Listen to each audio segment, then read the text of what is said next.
Good evening, everyone, and thank you for being here this Tuesday night, September 4th, 2018. The time is 7:03 p.m., so we're about 3 minutes behind schedule, but we'll begin or convene this meeting with the roll call, please, clerk.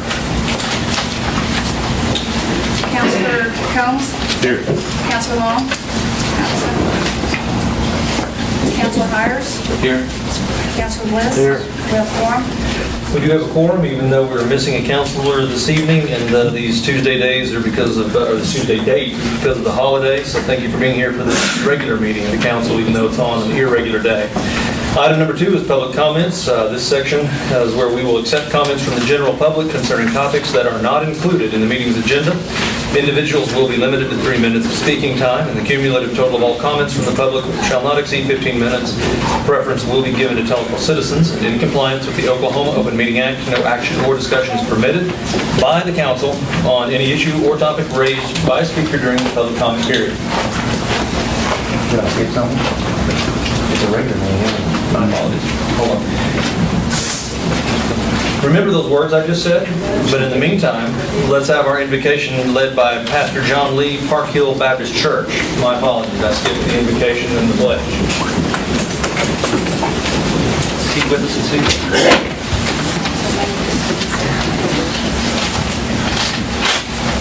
Pastor Lee. Chief King. Yeah. He's always our backup invocation leader here. Yes, sir. I'm a good alternate. If you'll bow with me, please. Our most gracious Heavenly Father, Lord, we thank you once again for giving us the opportunity to come together to do business for Tahlequah, Lord, for our country, for our city. Lord, we just ask that our hearts and minds keep the best of Tahlequah at heart tonight. Lord, we ask that we work together for the betterment of Tahlequah, and we keep your will in mind and put it to use tonight as we cover city business. Lord, we thank you for the many blessings in our lives. Just lead, guide, and protect us. In Jesus' name I pray. Amen. Thank you, Chief. Now, if you'll join me for the flag salute.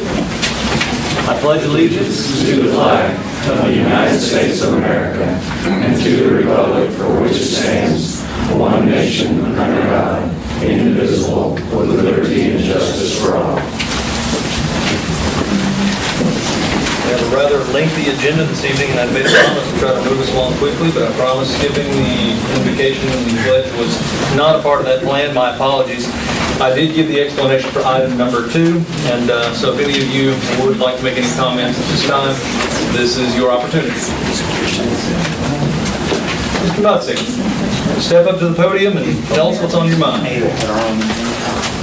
I am Todd Mutzig from, I have next door downtown, but I'm also the property owner of Salmonellas, and Jack Mullen is here. He is the owner of Salmonellas and a resident above Salmonellas. And I was told that this might be the best way to be able to let everybody know at one time and see, what your advice would be as far as parking in the north end. It's become very difficult for parking. One, the Mullins living there, but also for customers, and not just for Salmonellas, but buildings that are all around. They're basically taking it into their own hands, putting up signs that says, our parking, do not park here, and they're actually going out of their business and telling people it's like, if you're parking here, you're going to be towed, and it's actually parking that is city-owned property and that kind of thing. Jack had called the city and talked to several different people. It's like, if we can just put up our sign as well, that would solve our issue, but he was told no, he couldn't. So we just need a rule and regulation that's followed so that everybody can kind of get along and know what the true rules are. Parking is an important thing. My part of town, it's not an issue. Their part of town, it is an issue with NSU, which we love NSU students, but they are notorious for finding a parking spot and being able to, park there and stay there all day. The signs do work because there was a pep rally, and I just went through downtown and there were cars parked everywhere, but there were no cars parked in front of the businesses that said no parking violators will be towed. So the signs do work, but that's really not their place to be able to put signs up that say that and be threatening to have people towed. So we would like to just be able to have, some advice on what we should do. Do we get back on the agenda to be able to do something? Do we just leave it to you guys for a while to, talk amongst yourselves and figure out what's the best, way to go? But it's extremely important that Salmonella's stays, happy being in the downtown area. And, it's extremely important to me, but I think it's important to Tahlequah as well. The advice that I would give you is to get back on the agenda. It'll probably be October. We are not likely to be able to hold a mid-month September meeting. Okay? So we, in between now and then, though, can have some conversations with you, on the side to make sure that when we come back in October, we're prepared to have a public discussion with some heft and detail to it. Awesome. Thank you all very Thank much you, sir. for your time. Is there anyone else that'd like to make any comments at this time? Seeing no one else, we will now move to item number 3, which is the consent agenda. These items are placed on the consent agenda so that members of the City Council have unanimous consent and designate routine items to be approved by one motion. Any item proposed on the consent agenda not meeting with the approval of all council members will be removed and heard in regular session. Councilors, I think there is one that we do need to pull. That's the item that says to hire, where did it go? That's what I was looking at, to hire a part-time $9.99 laborer in the Recreation Department. Can we pull that item and consider it in regular session? Would one of you all do that? Okay. And we'll remove that item. Do I hear a motion to approve the rest of the consent agenda? So moved. Is there a second? Second. Clerk, give us a roll call, please. Counselor Hires? Yes. Counselor Bliss? Yes. Counselor Long? Counselor Combs? Yes. Motion carried. Next up is item number 4, our announcements, presentations, and reports. We have a couple of employees that have been with us for quite a while. Mr. Gardner, Jason Gardner in the police department has been here for a full decade, and Mr. Keith Menace has been with us for 2 decades out in the parks department. And it is a big crowd. I don't know if I've missed them. They're chiefs, so they don't. Okay. I haven't seen either one of them this evening, but if you know either of those gentlemen, tell them thank you for their service to this community and their respective departments. Ms. Mooney, are you here from the library? Is a representative from the library here? She had me fooled for a split second there. She popped up. Seeing no one from the library, we'll move on to the report from the Convention and Visitors Bureau. Anyone here to get Cindy? You going to handle that in chamber tonight? No, sir, I'm going to introduce our new tourism director, though. Oh, I see. Okay. So I'm going to start with the chamber side real quick. After being here almost 6 months, I'm very excited that this month has begun, and we have some great programs beginning. We spent the last 6 months making changes at the chamber, and so this month we will be kicking off 2 new events and 2 revamped events. And so we're very excited. One that will be coming up mid-September will be 2 employment attorneys coming in to present a program for us called Getting in the Weeds. And so basically it will be in regard to marijuana in the workplace and how it affects our workplace. So we invite everyone to be a part of that seminar. It will be for about an hour and a half, and we'll have more information out tomorrow. We'll hit our Facebook and chamber chat and other things. And then we'll also introduce a morning networking program called AM Live later this month. We also have our women's business breakfast, which has taken a little bit revamping. And then also our legislative focus, which in the past has just been January through June. We are moving it to a legislative briefing.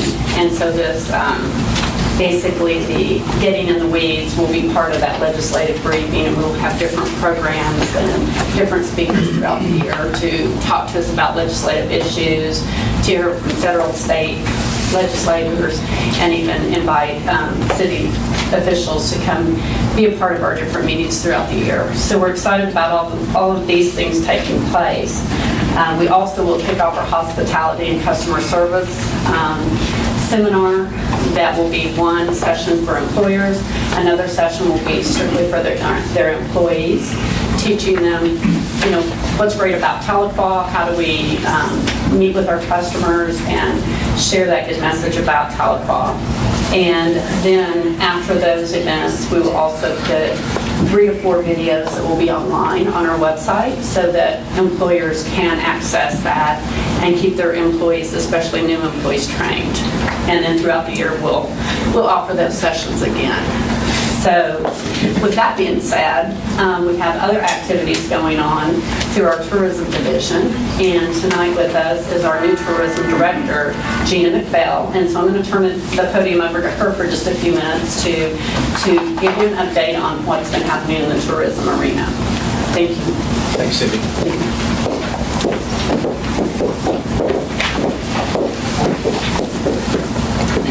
Mr. Mayor, council members, it's wonderful to be a part of the city, and I'm just looking really, really forward to the future and what we can do.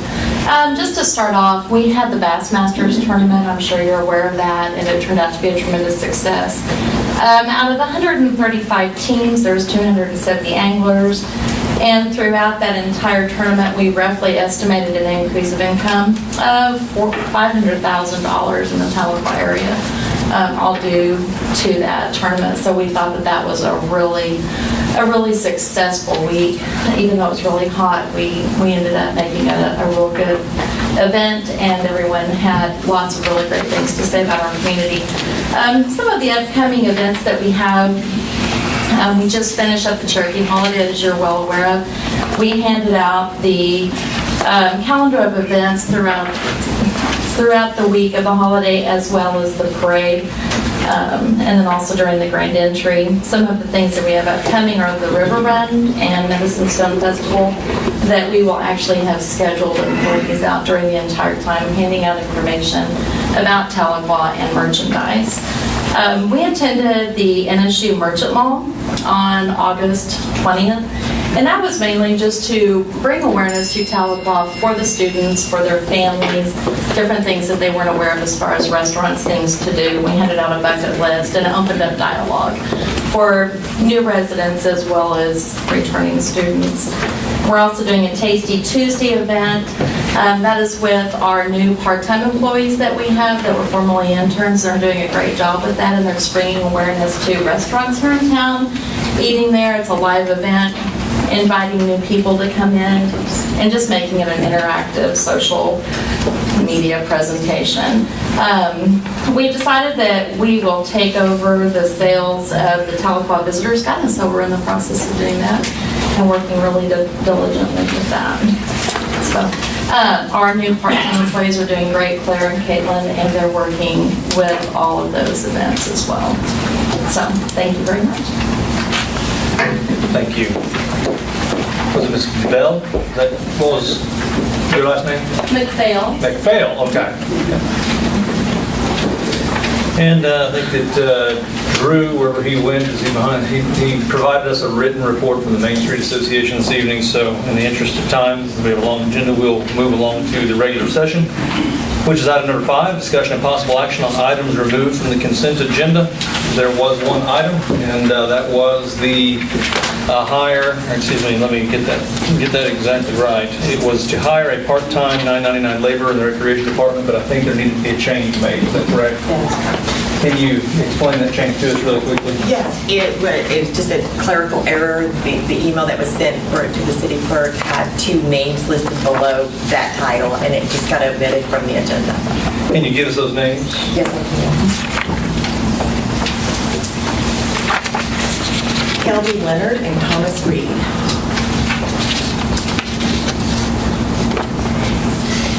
What was that first name again? Kelby, K-E-L-B-Y.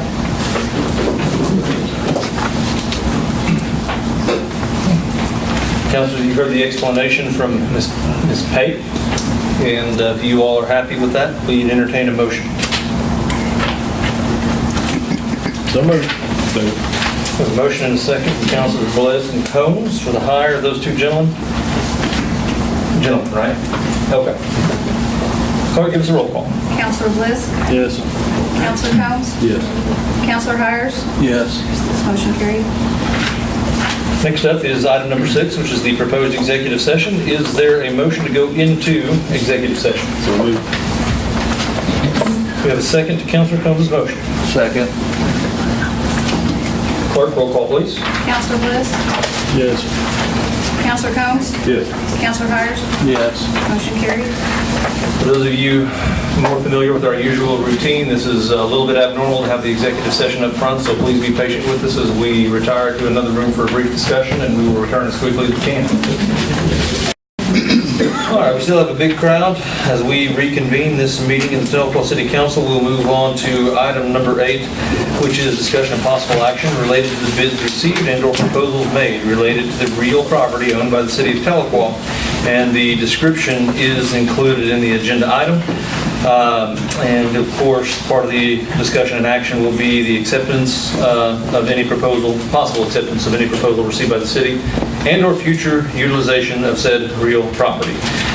Councilors, we did end up receiving 2 different bids/proposals. First, we had a submission by you all have to help me. When I put it, I buried it, I apologize. The Oklahoma Earth Bike Fellowship for a $500 annual lease, and there were some details there about the extensions and things like that, but essentially that included a $500 annual lease. Well, there was also another group. Mr. Andy Wells was submitted by Brian Duke for him that included a possible purchase for $101,500, which comes to $1,561 and some change per acre, or a lease for $58 per acre annually, which would equate to approximately $3,250 for a lease term each year. So those are the 2 bids we received, or proposals that we received. Would either group, just a spokesman from either group, like to make any very, very brief comments or corrections if I got any of that incorrect in my sloppy notes? That was totally unexpected. I was getting ready, I thought I'd have to break out the gavel to get people to be quiet. Okay, no comments, councilors. So you all have the floor. Whatever you would like to do. Make some comments, a motion, whatever is your pleasure. Well, in my opinion, it's not a money issue. It's a state of our community. It's goes to the wellness of our community. I'm going to make a motion to accept the proposal from the Tahlequah Trails Oklahoma Earth Bike Fellowship for the purpose of building and maintaining hiking, biking, and running trails on the property as it's listed in our agenda, and it's located north of the city limits. We have a motion from Councilor Combs. Is there a second? Second. Second from Councilor Hires. Any other questions or comments? Mr. Duke. I don't want to take up a lot of time. I would like to read a statement about that I've been asked to read, anticipating that this motion is going to be made. And I don't want to take up a lot of time, but this is something that's very important to my clients.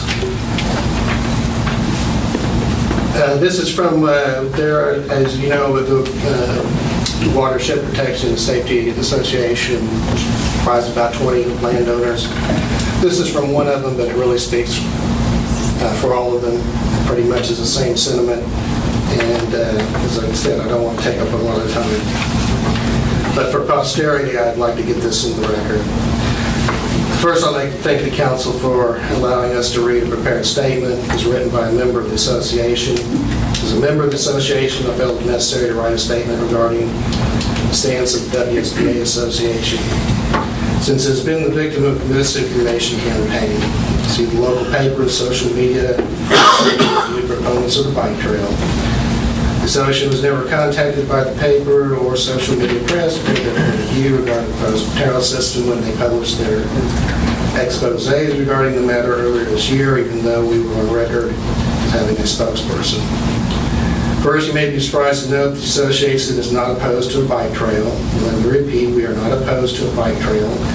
We feel that bike trail would be beneficial to Tahlequah. The problem here is there's already a 600-acre public park where biking trails exist. In Sparrowhawk Trail, a 3.8-mile trail, which is a short drive biking distance from Tahlequah. That land was graciously donated by a local family of this type for this type of public use. It is vastly superior to the proposed location of the bike trail of only 65 acres. Well, the Tahlequah Trail social media page boasts glamorous pictures of happy people taking their children to hike and bike on a lush green landscape. The proposed property is nothing of the sort. None of the pictures are the proposed site. The proposed access to the site transports you to a scene complete with dilapidated trailers, junk, trash. This is a notorious crime-infested area. Not quite the idealistically scenic views portrayed in the social media pics. You can walk from one side of this proposed trail system to the other in about 5 minutes. Less than that if you walk east or west. Biking takes much less time. This is on the flat parts of the course, as there are ridges and cliffs that are predominant of the property and all land surrounding it, making access a major issue as it is a landlocked piece of property surrounded by private property. Opponents of the bike trail stated that the proposed bike trail will increase the value of the surrounding properties, and this is hogwash. Property values of surrounding land will go down, and this has been confirmed by real estate experts. If it happened to be an actual green belt in the city, the property would appreciate. But the appeal of the rural property is its remoteness, privacy, and the fact that it is outside the jurisdiction of the municipality. This value is diminished when property in the middle of it is open for the public use by a municipality. Many proponents of this bike trail system assume that the city police will patrol the property, and this is more misinformation. City officials have stated to association members that it will not patrol the property. It's too difficult to patrol due to the terrain and location. The city solution to that is the bike trail community will patrol it, and this is the same bike trail community that has certain members that made documented threats of physical violence against members of our association.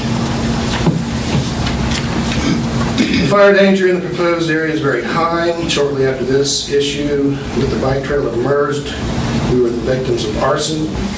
Someone lit property on fire and burned 86 acres. In 51 years, our family has owned this property. We've never been the victim of arson until now. I've run into many bicyclists and other trespassers on my own property that had to run off over the years. Some refused to leave and said they had a right to bike there. I have cut fences and bike trails built on my property. The landscape is ungovernable. There are many places where fences simply cannot be built, or it is extremely cost prohibitive to build fences. I think the City Council has good intentions when it comes to considering the trail system for Tahlequah. I also think that they see 1,700 likes on the Facebook page and would like to convert those to votes. But if you break down the likes, only a small percentage of them actually live in Tahlequah. And this property is not in Tahlequah. I believe this is a poorly and hastily conceived project that is driven by political aspirations and pushed by a small group of bike enthusiasts, some of which think they will financially benefit as long as the city does the work for them. I recommend the city focus on the trail system within the confines of the city that more than a select few mountain bikers could enjoy. This would be more practical, safer, and easier to patrol. It would also have broader appeal to the citizens to the city. If the city passes this proposal as presented, it will do so knowing that the association is prepared to take any and all actions to protect their properties against this ill-conceived and reckless legislation, and thank you for your time. I promised I wouldn't take very long. I would just like to add just one short comment. I wanted to read this because the people that live in this area, is not in Tahlequah, feel like they have been fighting fires for decades. And this use of this property to my clients is like throwing gasoline on the fire.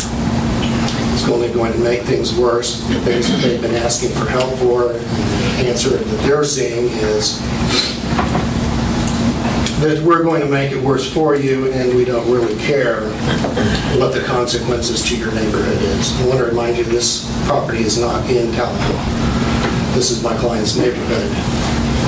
And so in the coming months, when the question gets asked, you know, why do we persist in litigating this issue, then this letter, I hope, explains that too. I thank you for your time.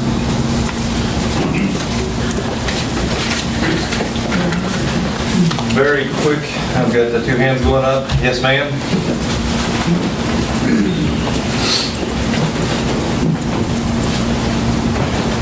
Good evening.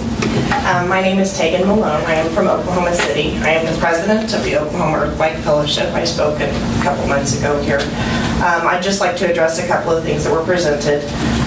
First of all, Sparrowhawk, just to refresh everyone's memory, is under a deed. I might be using the wrong terms here, but its only use, as outlined in the legal documentation, is for horseback riding and hiking and hunting. Biking has never been allowed per the legal documents on that. People do go out there. And when they go out there, they have to have a hunting and fishing license.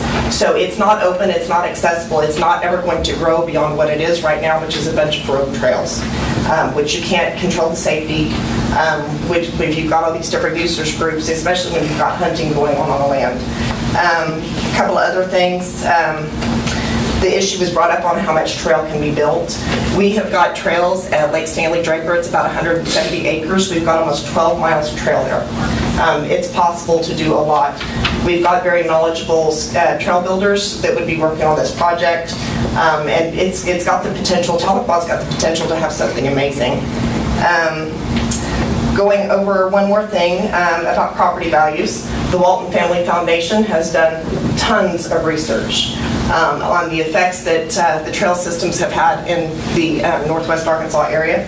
And part of their research has proven that within 2 miles of the trail, once you get about 2 miles away from a trail system, your property value goes down about $15,000. The closer you are to the trail, the more your property's worth. So we've got this document, and I can send it to anyone who's wanting to read it, but your property values do increase with this. The cost to build and put in fences and items like that. Usually when OEF builds a trail, if the city wants to do a grant or something like that, they're more than welcome to. But usually when we do any kind of trail building, the costs are shouldered by our volunteers, our fundraisers who do this. So it would be a local thing.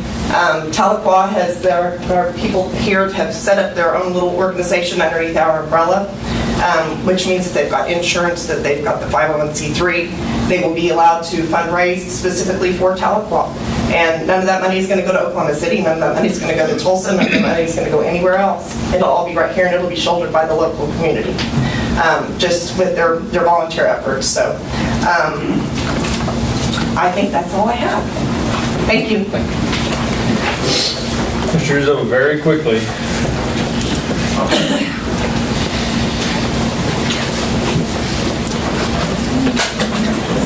Well, I guess it goes for item number 9 also. Have you all received an MAI appraisal on this particular property?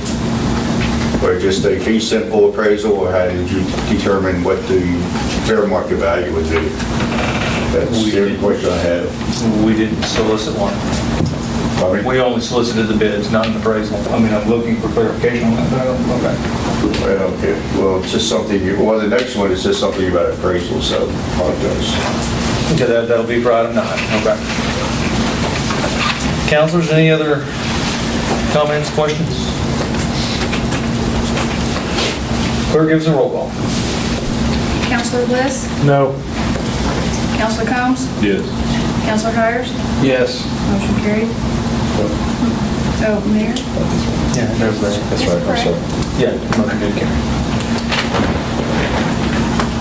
Very quickly, we have, trying to think, item number 9, which is a discussion and possible action related to the purchase and/or appraisal of 40 acres of real property located adjacent to the west boundary of the existing 65 acres of vacant property owned by the city of Tahlequah, more particularly described in, that was not too bad, the southwest quarter, the southeast quarter of section 15, township 17, north range 22, East Cherokee County.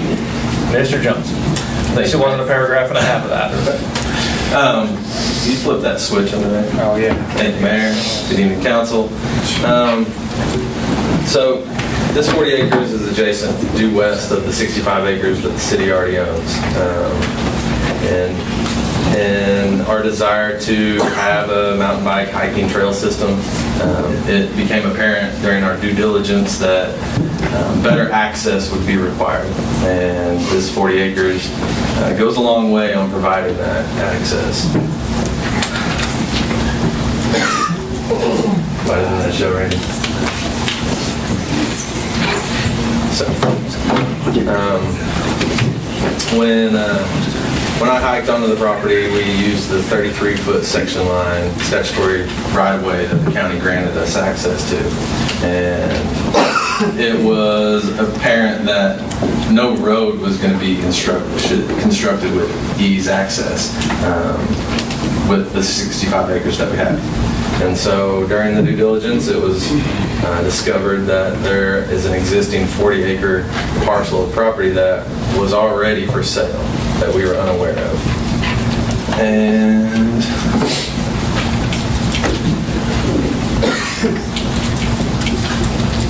this isn't doing anything. We just click those slides forward for me, Aaron, to item 9, and then to the map after item 9.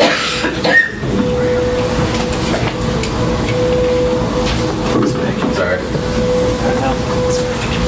Yeah, but it's not going forward.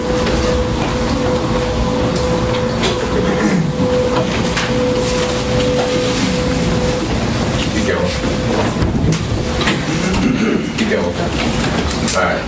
So on this map, you can see the 65 acres on the right side of the page, and then adjacent to the left in yellow is the 40 acres that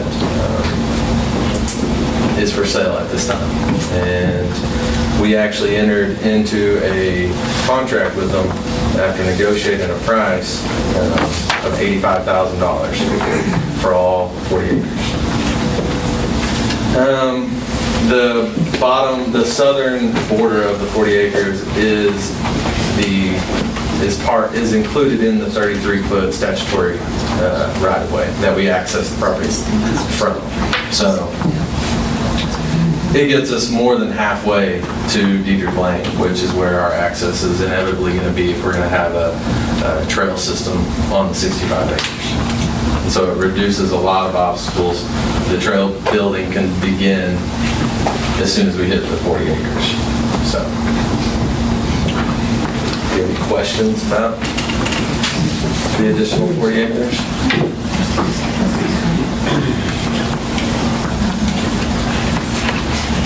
Counselors, you don't have any questions?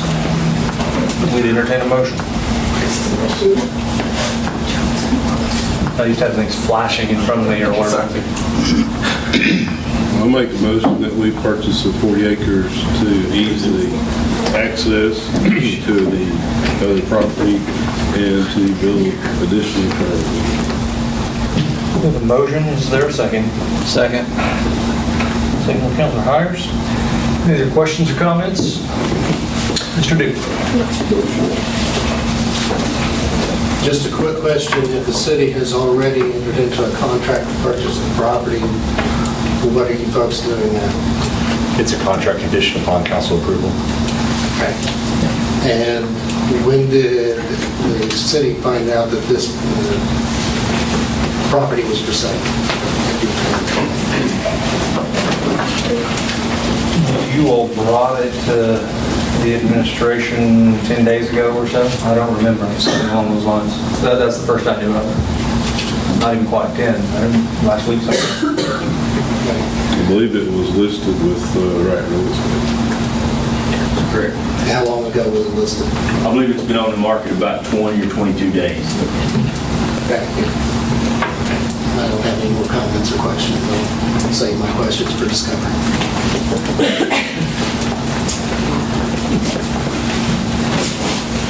Mr. Johnson, you have anything else you'd like to add? No. I think this is a necessary addition to this property if we're going to actually have hiking and biking trails. Any other questions or comments? Sorry, making too many notes. Mr. Uzo, what you were asking if we had received anybody? Our appraisal? No, sir. Again, all of the clarification, but I don't believe one was provided. No. Clerk, give us a roll call, please. Counselor Combs? Yes. Counselor Hires? Yes. Counselor Bliss? No. Motion carried. Johnson, thank you very much. I guess And I think that we're there, not going to take any action on these. no, I don't believe so. So at least that was my understanding. We've got, you'd mentioned a moment ago, I can't remember if that was in a previous discussion or if it was here publicly, but there were trails, deer stands and things like that on some of these things. Yep, that's a good point to bring up. Okay. If we do end up successfully negotiating a contract with the Trails Group, we'll need whoever's deer stands that they are, or whatever you had mentioned to be. They're all their private property. Yeah. Okay. Yep, I would recommend removing it. Okay. And I know a larger group of people were here for those previous two items, so you all feel free to remain. It's a public meeting, but if you would like to take your leave now before we move on to other topics, we'll give you a moment to do that.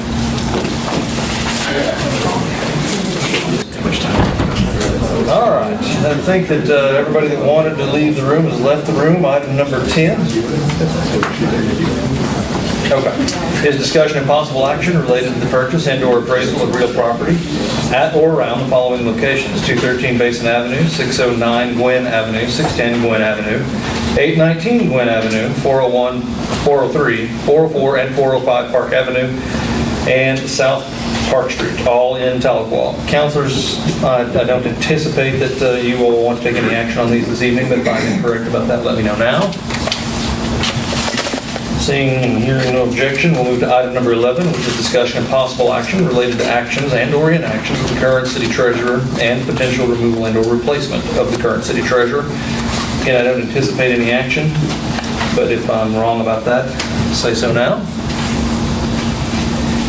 Seeing and hearing no objection, we will move to item number 12, which is discussion and possible action to withdraw and/or utilize the Capital One Bank USA Certificate of Deposit with Edward Jones in the approximate amount of $240,000 on or after its upcoming date of maturity and/or October 16, 2018. Mr. Johnson. So I didn't want to come ill-prepared about spending $80,000, $85,000 on 40 acres. So I did some thinking and got creative about where our revenue could come from.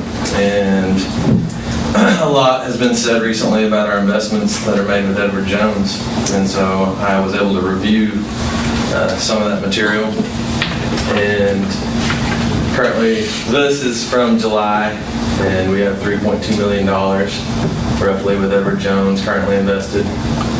And the account that I'm of interest in is the, to say, Capital One Bank USA.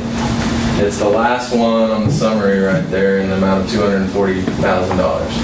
It matures on October 16th.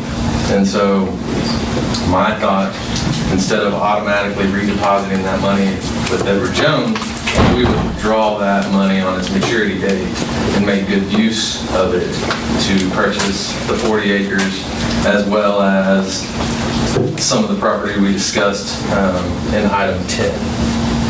So I'm just putting it out there that we have this money.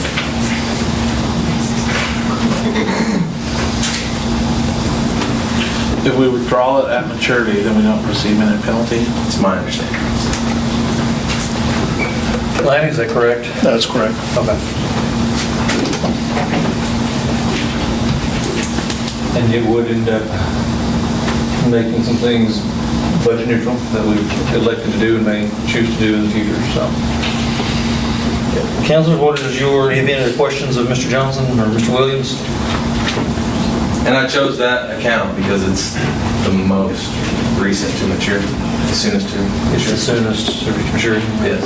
Maturity the quickest? There we go. It matures. Councilors, what's your pleasure?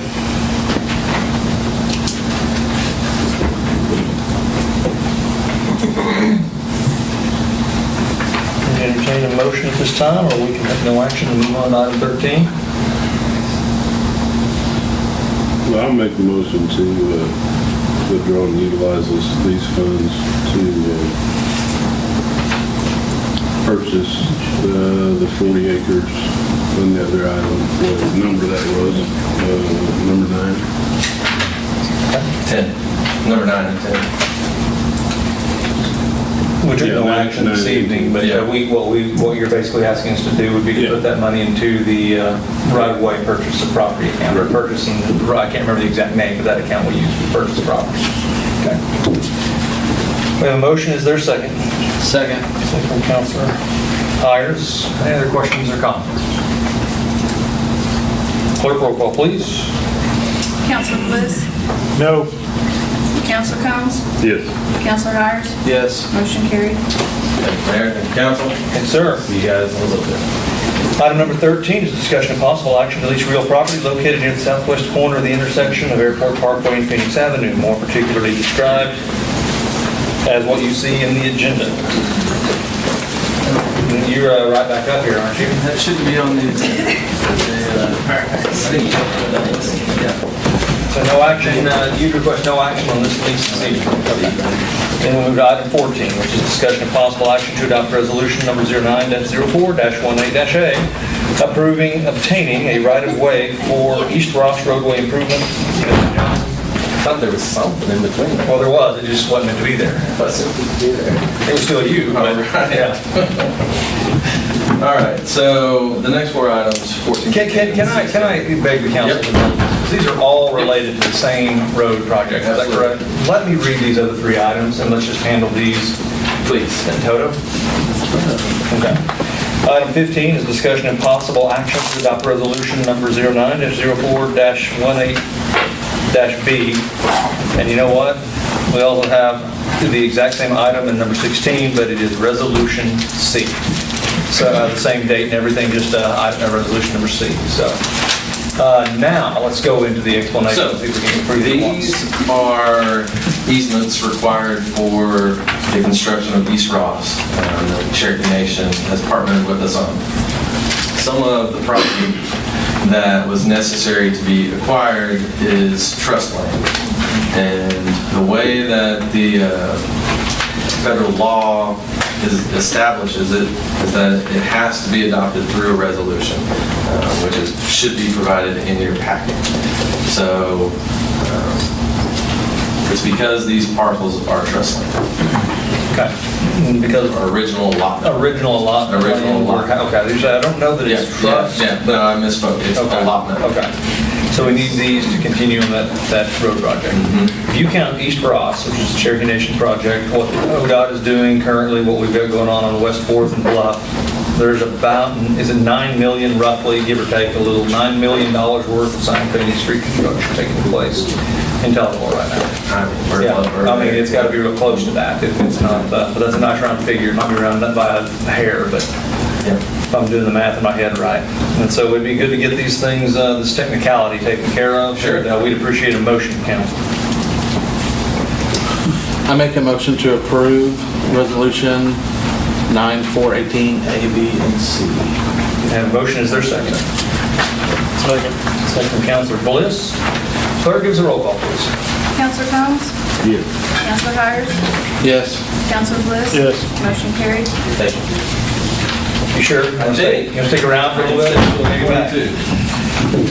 Item number 17 is discussion and possible action to hire an administrative assistant in the managerial department. Mr. Clark. It's a recommendation of the members of the interviewing group to hire Jennifer Cruel at a grade 114, step 3. How do you spell her last name? Cruwell.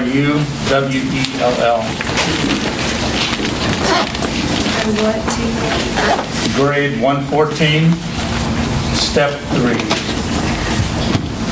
Council, you've heard the recommendation. Is there a motion? So moved. Is there a second to that motion? Second, sorry. Clerk, roll call. Counselor Combs? Yes. Counselor Hires? Yes. Counselor Bliss? Yes. Motion carried. Item number 18, discussion of possible action to accept an insurance proposal for property insurance. Ms. Curtis?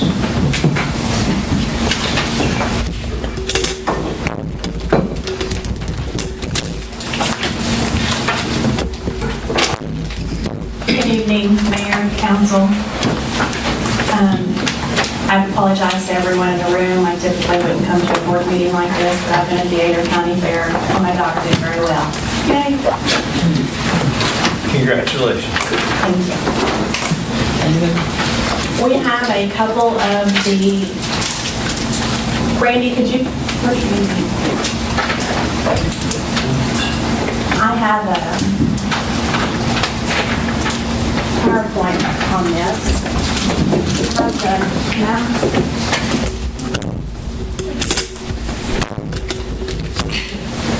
You all already have all of the items in your packet, but we'll just kind of roll through them pretty quickly because I do have a couple of agents here who would like the opportunity to speak if you so granted.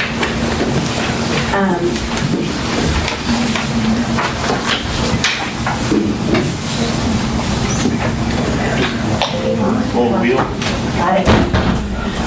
Okay, so currently we have insurance coverage through 4 different companies, totaling $75,841. We requested proposals from another number of companies. A couple chose not to bid the coverage, but OMAG, who has a representative here, bid it for $56,004. Tedford, $62,356. Bardell and Bardell's, $67,968. The properties that were included in the proposal are listed. We had a total of, I believe, 22 properties, with building limits totaling, as you can see, over $20 million. So, I don't know if y'all have had the opportunity to truly review it and see what you would like to do. We haven't had any sort of request for proposal like this in a number of years.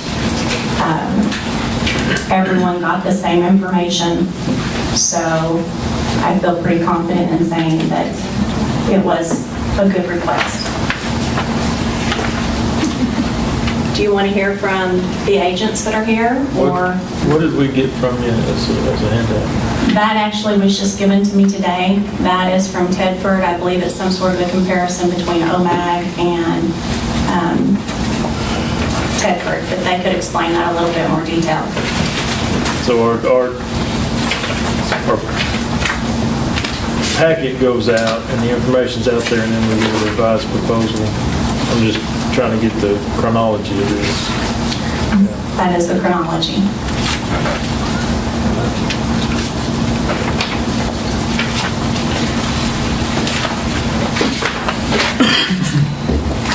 Would you all like to hear from the insurance companies, or are we? We'll get there here in just a minute. So. Okay.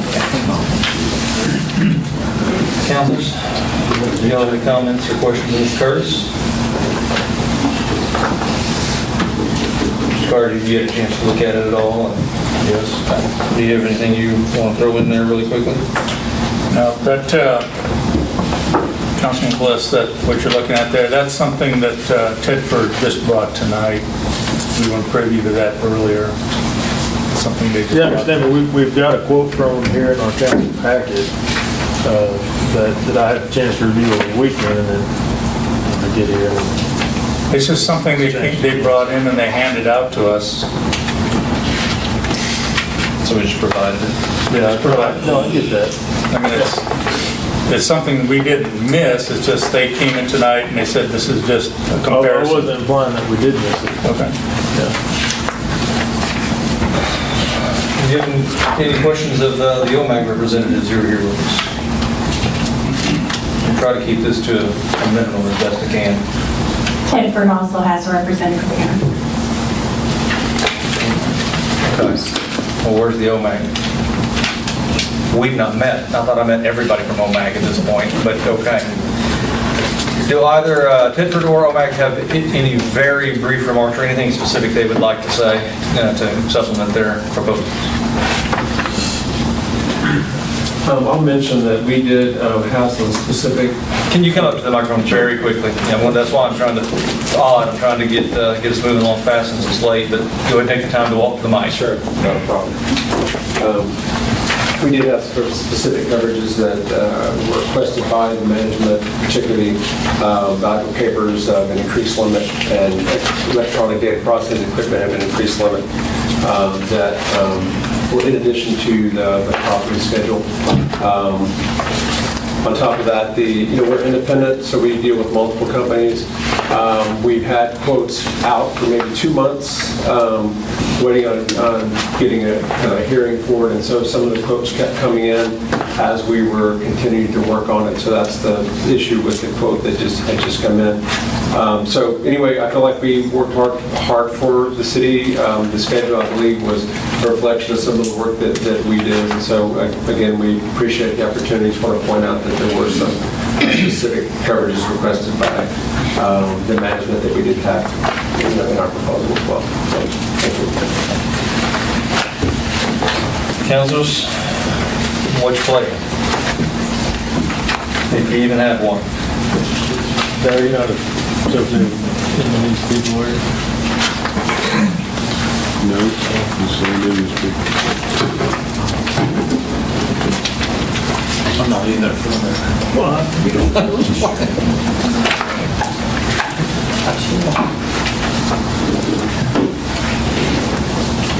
It's entirely in your hands, Council.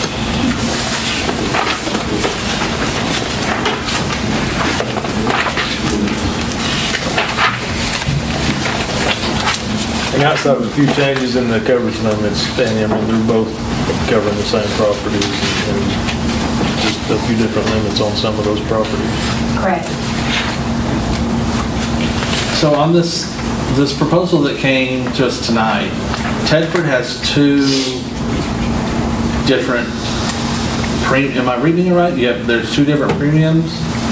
Because there's one for 54,426 and then one for 55,675. Yeah, one excludes flood and earthquake. Yeah, go ahead and make your way to the mic there and run us through what I wish you had given us. More coverage for less money. Includes, the cheaper one includes flood and earthquake and the more expensive one doesn't. So you get valuable papers.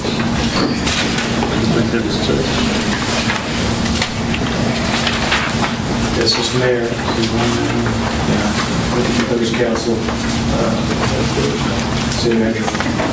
Mr. Carr, my name's Kelly Dunkley. I'm with Tedford Insurance. I appreciate the opportunity to say a little bit about the proposal we worked on.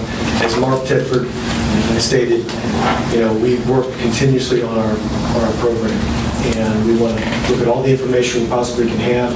It's a competitive environment for insurance, and so we're always trying to do the best we can to provide information, best service combination that we can.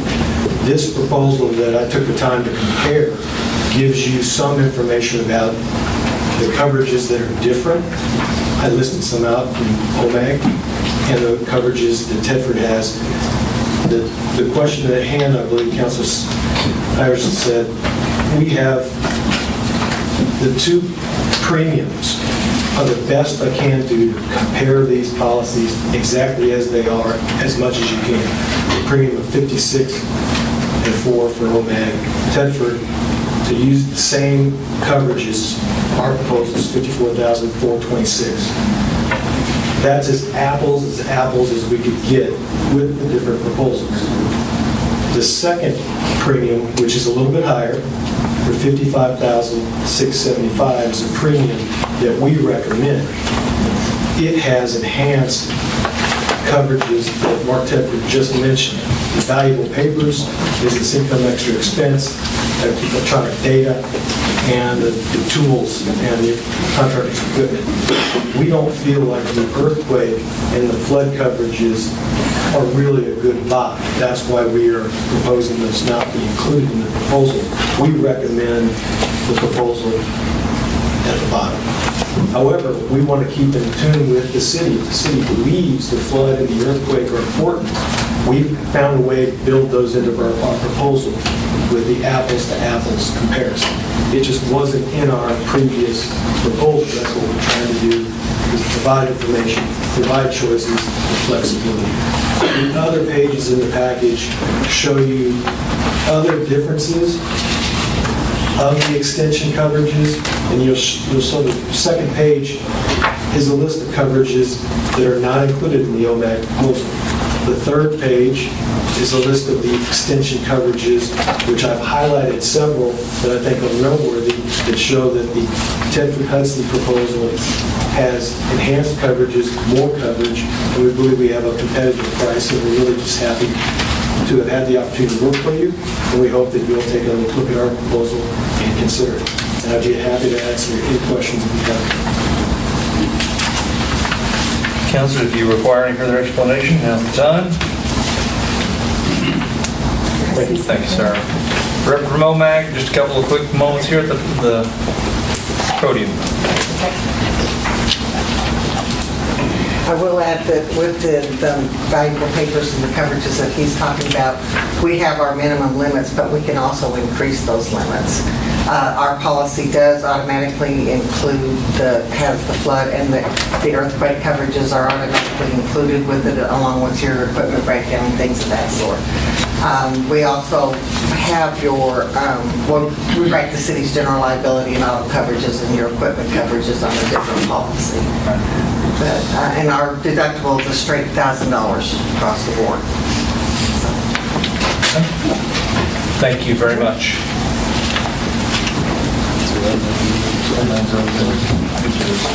Any other questions or comments? All right. Again, it's in your hands. The longer you'll wait, the longer we're here.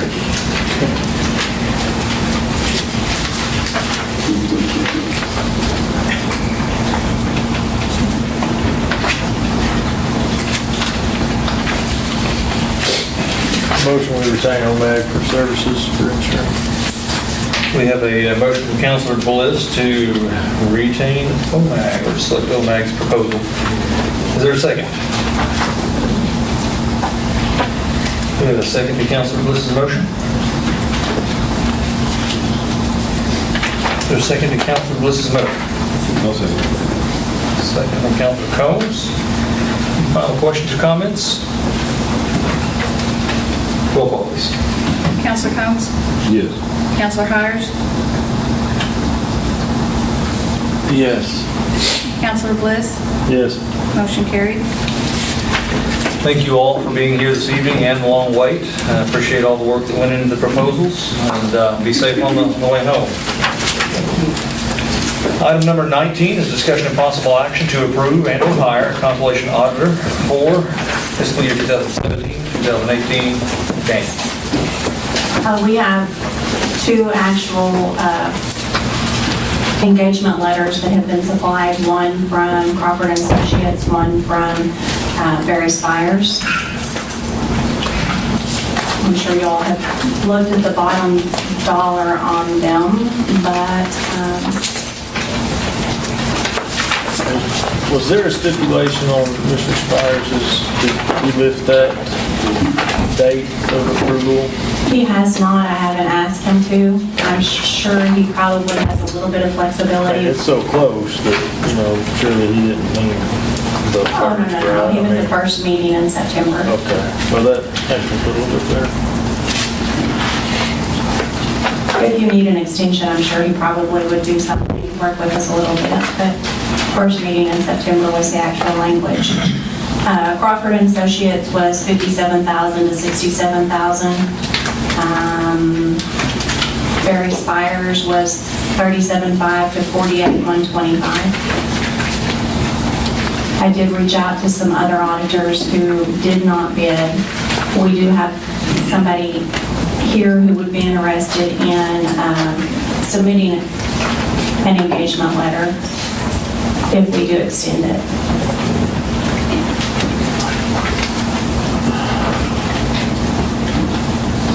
That would be up to you all. We do run the risk of losing Barry if we extend it.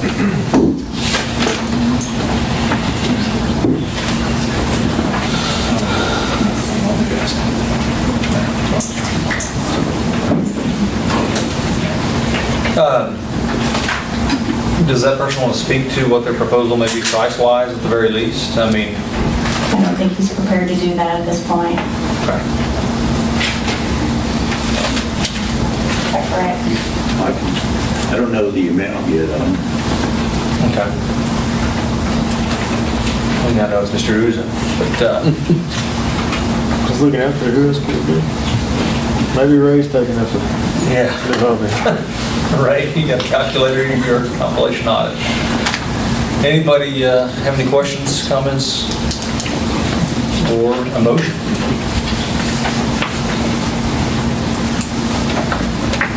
I'll look down, sorry. Ask for it and look down. Mr. Uzo? Yes. What I would like to be able to bless the opportunity to make the bid on it associated with a regional CPA firm as of this afternoon over in Tulsa. We have offices in Bartlesville and Tulsa, and I'd like to be able to submit a bid for the compilation. I just received the agenda last Thursday. I visited with the people today, and we're ongoing through the process, but we don't have any numbers yet because we don't have the history of the previous compilation or any data to rely upon. So I request that you defer making a decision until a later point to the next council meeting. Thank you. Thank you. Heard Mr. Uzo's request. That's something that you all can decide to do if you so choose. If we do defer, what is that going to do as far as the timeline? Because I think consistently, We've always been a little behind. Yeah. running behind, and I think now we're in a position that we've started when we probably shouldn't start.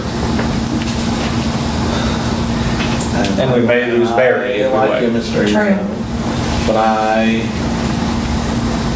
don't want to hold up if we're going to lose one of our bids and then your bid is going to come in higher. I mean, I just think we have to, I don't know. Now I'm talking in circles along the line. Maybe one. It's almost like it's 10:20. A motion to retain the services of Barry Spires. Second. A motion and a second to retain the services of Barry Spires. Clerk, give us a roll call. Counselor Hires? Yes. Counselor Bliss? Yes. Counselor Combs? Yes. Motion carried. Thank you, Ms. Curtis. We'll move to item number 20, which is discussion of possible action to approve spending $17,423.25 for materials to rebuild a 700-foot portion of Douglas Avenue. Why do we have this? Why is this here? Street Commissioner. You just wanted to go before the county? Okay. You want to rebuild that 700 feet of portion of Douglas Avenue? You know, we've made a long-standing commitment to the county to do that, so I'm glad to see that that's the intent. I just don't know why it's necessarily here, but, I mean, buy the materials without coming, but council, I presume you have no issue with purchasing these materials at that price? Motion approved. A motion to approve. Is there a second? Second. Second. Clerk, give us a roll call, please. Counselor Combs? Yes. Counselor Hires? Yes. Counselor Bliss? Yes. Motion carried. Item 21 is discussion and possible action to accept the bid from Deep South for a cab chassis fire rescue truck. Chief Hammonds. Yes, this is a replacement fire truck, rescue truck. It's 20 years old now. It's going out for bid here the past few months. We got two bids in, one for chief fire safety, one from Deep South. After our committee has gone through and looked at these specifications of each vehicle, we would recommend that the city accept the bid, or the lower bid, by $20,000 to Deep South for $135,150. Delivery date will be 180 days after receipt of this order. Chief Fire Safety bid came in at $155,032. If you have any questions, I'll be glad to answer them. The specs are here available if you'd like to look at those. I put a committee together. We researched it. Both trucks are adequate, but the type truck that we would prefer actually came in to be the cheaper one by $20,000. Councilors, you've heard the chief's explanation. Do we have one of these trucks? What's that? Do we have one of these trucks? Yes, it's a 20-year-old vehicle that we're replacing. And when we are done with it, it's still not a bad truck, just the rescue portion of it is old and needs replacing. This still be a good truck, and we're going to transfer it to the street department for Buddy's use and Wayne's. Be a nice truck for them. I don't know what this truck is, but it sounds neat. It's 2.5-ton truck.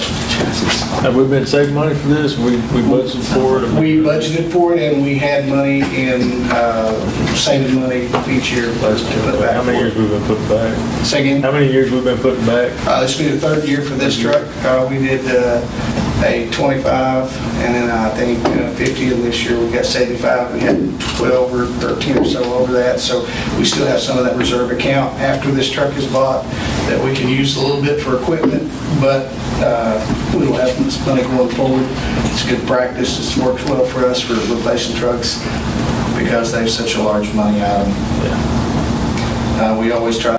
List of goals for 5-6 years, probably. I think so, as long as I've been here. Since 2011, man. I got cut up on the 18, so maybe 7 years. My bad. It's late. I got caught up on the 18, so yeah, about 7 years. I don't know where Mr. Kelly came up with the project numbers. He said the staff came up with that. Actually, it came from finance. I bet they've been in that reserve I account. talked to Jerica, and those numbers came from her. I see. I bet they were capital improvement fund stuff from back in 2011. So. Well, the last time I was up here, you mentioned all the street projects. And so I thought I'd pile on 3 more for you. Well, 2 more and then a parking lot. There you go. And so we opened bids on Redbud on August 15th, and we received 3 bids. I have those for Redbud. We received one from Roscoe, who's currently on projects West 4th Street and Bluff Avenue, and then APAC and H&G Paving. The engineer's estimate was $95,509, and the lowest bid was received from H&G Paving Contractors, Inc. out of Muskogee, Oklahoma, in the amount of $71,910.53. And so staff's recommendation would be to accept the lowest bid of H&G Paving Contractors, Inc. out of Muskogee in the amount of $71,910.53. That would be the mayor's recommendation as well, because the minute we even think about Roscoe, it'll be the rumor that no wonder West 4th Street won't get completed. They're over there on Redbud. Yeah. Let's avoid that at all costs. Well, just don't make statements like that too soon. Why? Because we have more bids to go through. I'm telling you, it's coming. Yeah. All right. So you've heard the recommendation from staff. Have any questions or comments? Because I have a feeling Roscoe's probably going to be competitive for what happened there. Exactly. Yeah. So, I want to make sure I'm reading this. Yes. The engineer's estimate is the last column. Yes, that's correct. And then so this H&G Paving. Why are they so much cheaper than this? Is that what you're wondering? Well, decent question. But even in like the removal of the asphalt, I mean, look how much different I that know. is. They must have a method that's cheaper than the other guys. We do have Mike Kelly, our engineer, who provided this estimate that might be able to provide you with a better explanation. Have you worked with this H&G? No, well, that's kind of a trick question. H&G Paving is, it's Hornbuckle and Glover. They bought some things out, didn't they? It's a spin-off of the Glover group. We did get a list of references and check those out, and we don't have any reason not to recommend them. The product that they did was done well. They got started and then they finished. Maybe not as quick as time as some of the references pointed out, but Still, they enjoyed the product. The product was good. We don't have any reason not to. That's the ultimate reason. That's my explanation now for Oak Bluff and 4th Street. They got started, then they finished. We're good. So we have to go by the lowest responsible bidder, and I understand the rebranding, but I've heard some things about Glover in the past that gives me cause for concern. I've never experienced it personally. We have. The city's never used Glover But either. I've just, heard from friends of mine that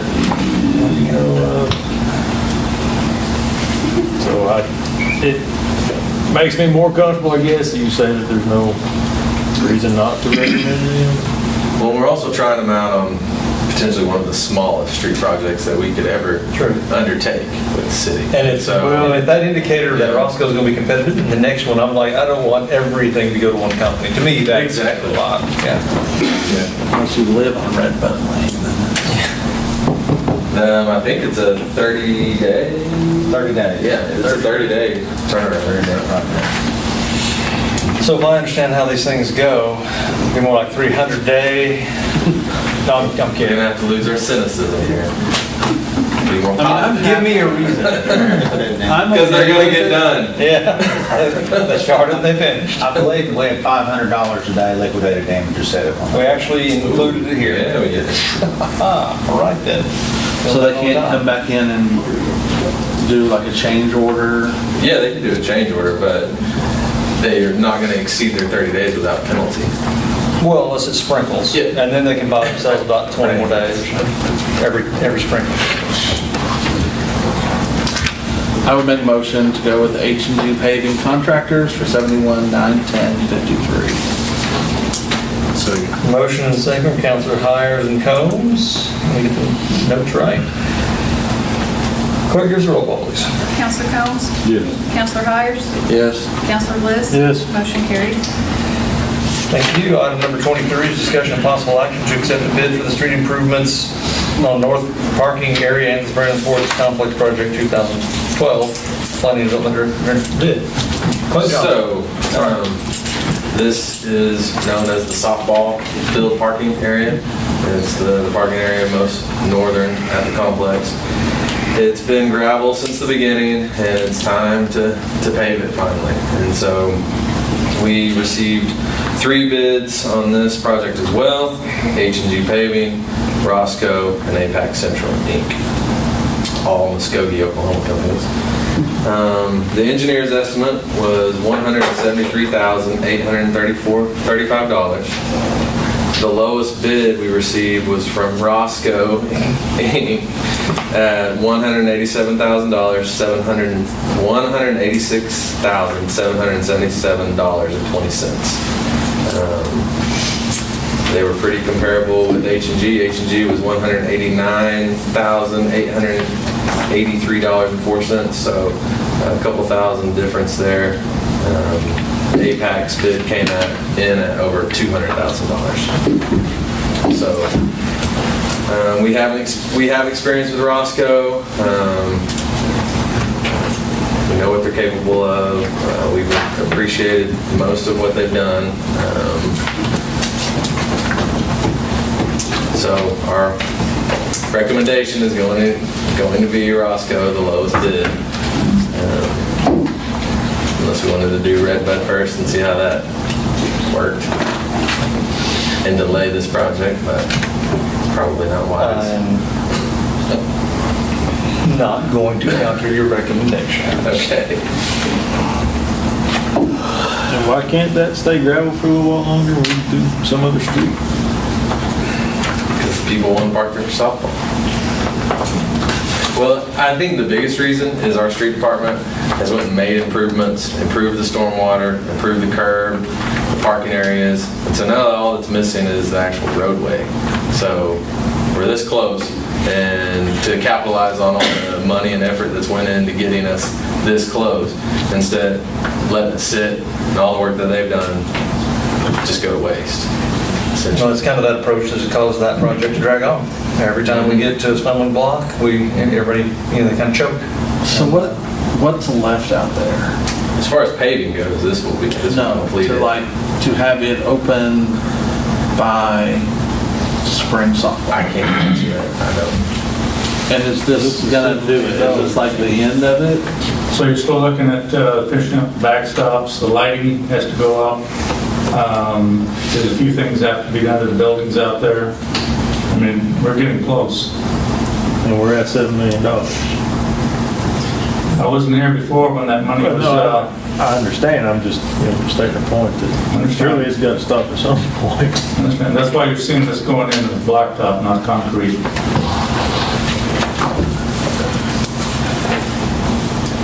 Anything that you... Just, the time's wrapping up on Bluff with Roscoe, so when this project kicks off after the contracts get signed and stuff like that, that job should be finished up, so, they should be able to dedicate their force to the Amp's part. They're not supposed to be divvying them up now. They have their own crews and forms. They definitely don't want to pull them off either. That's what I mean, just like, I think they're in a race to see who's going to finish first. I think it's going to be close. I think we're getting close on both of them. oh, you mean the projects? Both Like projects. Roscoe's Yep. and race themselves? No, the two different crews, the Fourth okay. Street and the Bluff crew. We're getting towards the end of both projects. Oh, I know, but Just not much practice. councilors, what's your preference here?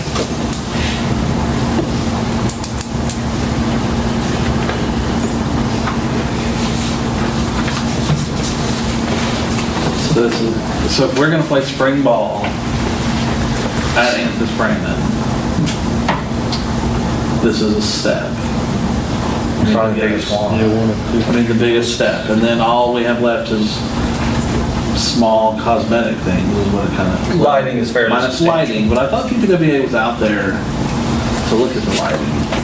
Weren't they hanging poles or putting poles? Our guys have been doing that. And we've already gone in, we put the curb and gutter in. I mean, now we need to go ahead and finish the road. I make a motion to approve the bid from Roscoe for $186,777.20. We have a motion, is there a second? I'll second. Second from Councilor Coles. Any questions or comments from the dwindling crowd? Clerk gives the roll call. Counselor Hires? Yes. Counselor Bliss? Yes. Counselor Combs? Yes. Motion carried.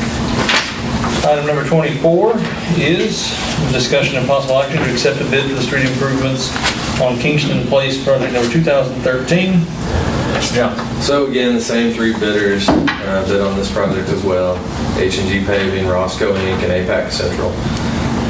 The engineer's estimate was $57,783. The lowest bid we received was from H&G Paving, $47,796.84. Roscoe came in at $64,032.90, and APAC was $71,638.25. So it's a significant savings compared to the other bids that we received, as well as to the engineer's estimate. It was roughly $10,000 less than the engineer's estimate. So I think we were happy with the bids that we received.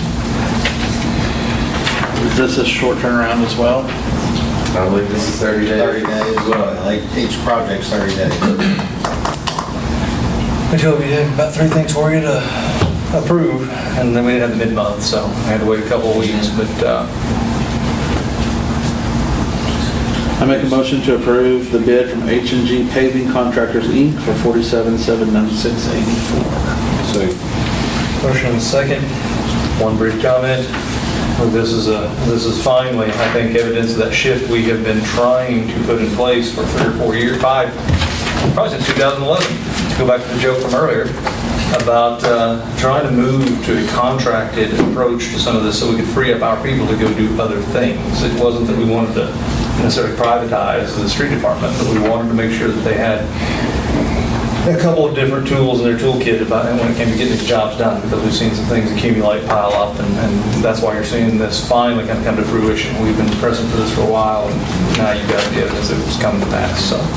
And I definitely want to thank Mike Kelly, our engineer, for helping through this bid process and helping these bid tabulations, and really helped that a bunch. Could you ask the council if they could do a supplemental motion to combine project 211 and 213 into one contract instead of two contracts? The same bidder? No, I don't think we should do that. I would ask that we not combine these projects. Yeah, 50 grand though. Yeah. If it's going to cost savings. Yeah, now, if the mobilization costs or something were to come down, maybe we could entertain it, but I would prefer to do the two separate ones otherwise. Is there any advantage? Yeah, what would be the advantage to us? We did it that way. No advantage, I guess. Okay. In case, clerk gives a roll call, please. Counselor Bliss? Yes. Counselor Combs? Yes. Counselor Hires? Yes. Motion carried. Item number 25 is discussion of possible action to allow the Recreation Department to use budgeted money to purchase/install additional surveillance cameras at the Armory Municipal Building. Ms. Moyers? Hi, how is everybody doing this fine evening? Tired, so what do you got cameras? We're looking at installing cameras into the armory. Right now, the partitions are shut. All you can see is down the hallway. So if anything happens in there, we have any damage, we can't really go back to that renter, especially on weekends when we have more people in there. So this is just to provide us a little bit more security. And then we also put cameras outside, again, to give some more security. We've noticed influx in some patrons outside and people moving around, and we've had some issues in the past that we've had to call law enforcement for, so we just kind of want to have ourselves a little bit more security. The ones outside throw infrared then? They're night vision? Can they see in the dark? They, I believe they're, well, on the south end of the building, they recently put up some floodlights on the south end, which will help that on the out exterior. Same company that did our others? Digi. Oh, Digi, yeah. Okay. So it'll match right in with what we have already. Can they be turned off? Can they be turned off? It says daylight. Well, I mean, the reason I ask is that they've moved the polling places, and so people vote down there now. And I don't think that the state would probably be too keen on us having cameras right above the polling stations. I understand. So can they be turned off? There's a there's a possibility to turn it off, and there'll be a limited number of people. There's no question. You just turn it off. Okay, Yeah. I mean, yes. We'll find a way to do that. Probably a switch. Maybe, like this one. Pair of scissors to a power cable. Well, they'll turn off. All right, so what's the cost? It's in our budget. We budgeted for Okay, what's the price tag? We got a quote from Digi right around the February time frame. We used it to obtain the funding for it. Okay, so what is the price tag? $13,724.32. Okay. And And this is a budgeted item. and the other component to this is I would, maybe make a part of your motion that we're waiving quoting requirements simply because it's compatible with the remainder of our system. If we were to quote it, we might get somebody come in at 12.5, but it's a second system that messes everything up. So, this is something that'll fit right in. How many cameras again? All total, 2, 3, 4, 5, 6, 7. And adding a recorder? I spoke, this doesn't include a recorder, although I've talked to them about adding a recorder. But we do have the current Yeah, that's the capability. Yeah, currently when I first got here, 2.5 years ago, we had about 6 months capacity for the entire city. With the influx of additional high-definition cameras, we're down to about 22 days that we can record at the moment.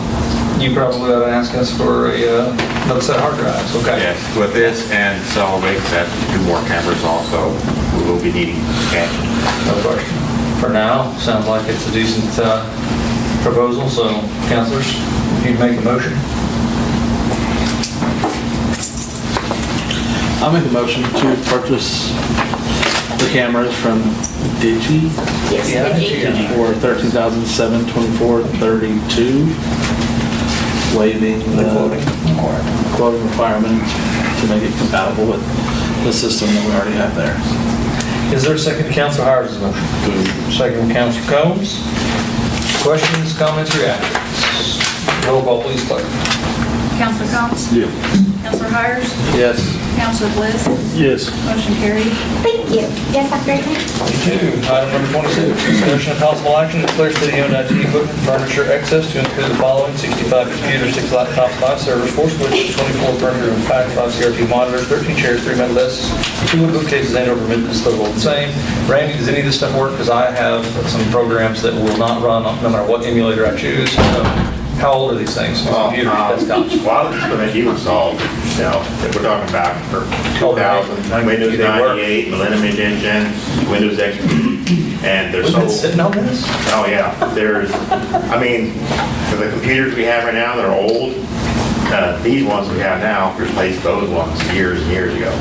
And you can't repair them, they're not worth, no one wants them, you can't give them away, so we decided to get rid of them. What? So we put them in, you know, we can donate them to a museum or something like that. We'll have to form a museum. Yeah. Okay. And the theory is that all these computers we have stacked up, folks may collect them for years. I'm here, want to get rid of them, to take on floor space. The hard drives, I think the hard drive of each one, the hard drives will be destroyed, whether we drill through them, smash one with a hammer or whatever, and those will be handled separately. It makes them totally useless for my gaming purposes, but, okay. Okay, so we'll handle that. We'll handle the hard drive separately, make sure that each one's destroyed correctly. There's no residual data that so anybody can recover off of them. Let's say laptops, they're old XP laptops. Some of them still boot up and work. The battery's so old they won't hold a charge. And they're, I tried giving a few away to some city employees, and they won't use them, they're so slow. So, the old servers, been sitting on the shelf for years. They've been old switches, printer fax machines, old big monochrome monitors, got some of those. And then We didn't have any of those. Monochrome? There's 3 of them. Okay. And then we have some chairs that have been accumulating. Apparently my predecessor pulled them off the trash heap a couple of years ago from Bank First when they get rid of their stuff. It's been accumulating in our building. I really need rid of them. As in literally? They gave me a story when a guy here that they got them off Bank First, put them on a dumpster, and they went dumpster diving. They brought them back to our building, and I just want to get rid of them. They're old. Some of these are metal desks. Some of these are chairs that are, you know, wobbling all over the place. You can't really sit them, they're torn, they're stained. That's set our cabinet use for them. Okay. Motion made. Okay.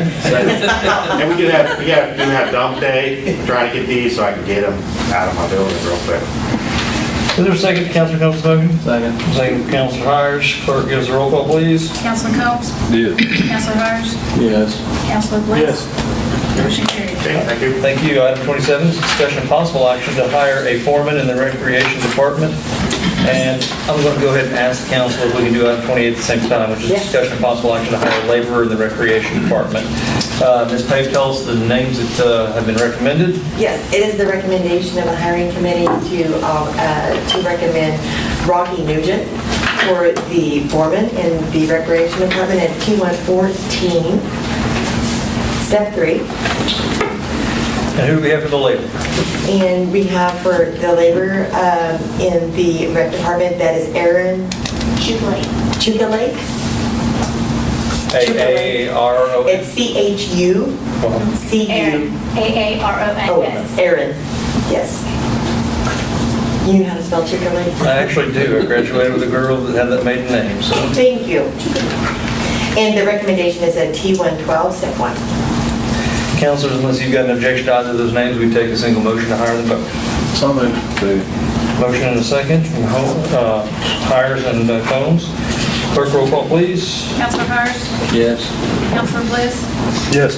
Counselor Combs? Yes. Motion carried. Item 29, discussion Mr. Chief, whatever happens. It's late. This is a job description of a position you guys approved in the budget this year, be assistant fire marshal. That's a new position for our fire department. We did some research, Casey and I, along with the previous HR person, a lot of research, finding out what the job description should entail. We came up with a very good job description, we believe. I went over it with Ms. Pate, and she crossed the T's, dotted the I's, done her own research to find out that it would compare to other cities, and it far, theirs pale to our comparison, in other words. But we did comparisons to the cities that we used in the salary analysis, 10 different cities. And there you have it. It is a good, solid job description. Looking forward to this month having you a candidate for that position. Councilors, what is your pleasure? Do you have any questions of the chief, or you can make a motion? How are we funding it? It is in the city budget as a salaried item. It is. Yes, sir. That salaries have gone up $2 million in the last 2 years. And I'm just concerned we're getting to that point where, as a percentage of revenues, it's unmanageable. It was approved in this year's budget as a position in our salary for our department. It's nothing new that we're asking for other than what was approved in the budget. I make the motion to approve the job description. Is there a second to that motion? Second from Councilor Combs. Roll call, please, clerk. Counselor Combs? Yes. Counselor Hires? Yes. Counselor Bliss? Yes. Motion carries. Thank you, and I would like to say thank you to Ms. Lynn because she really did help me out.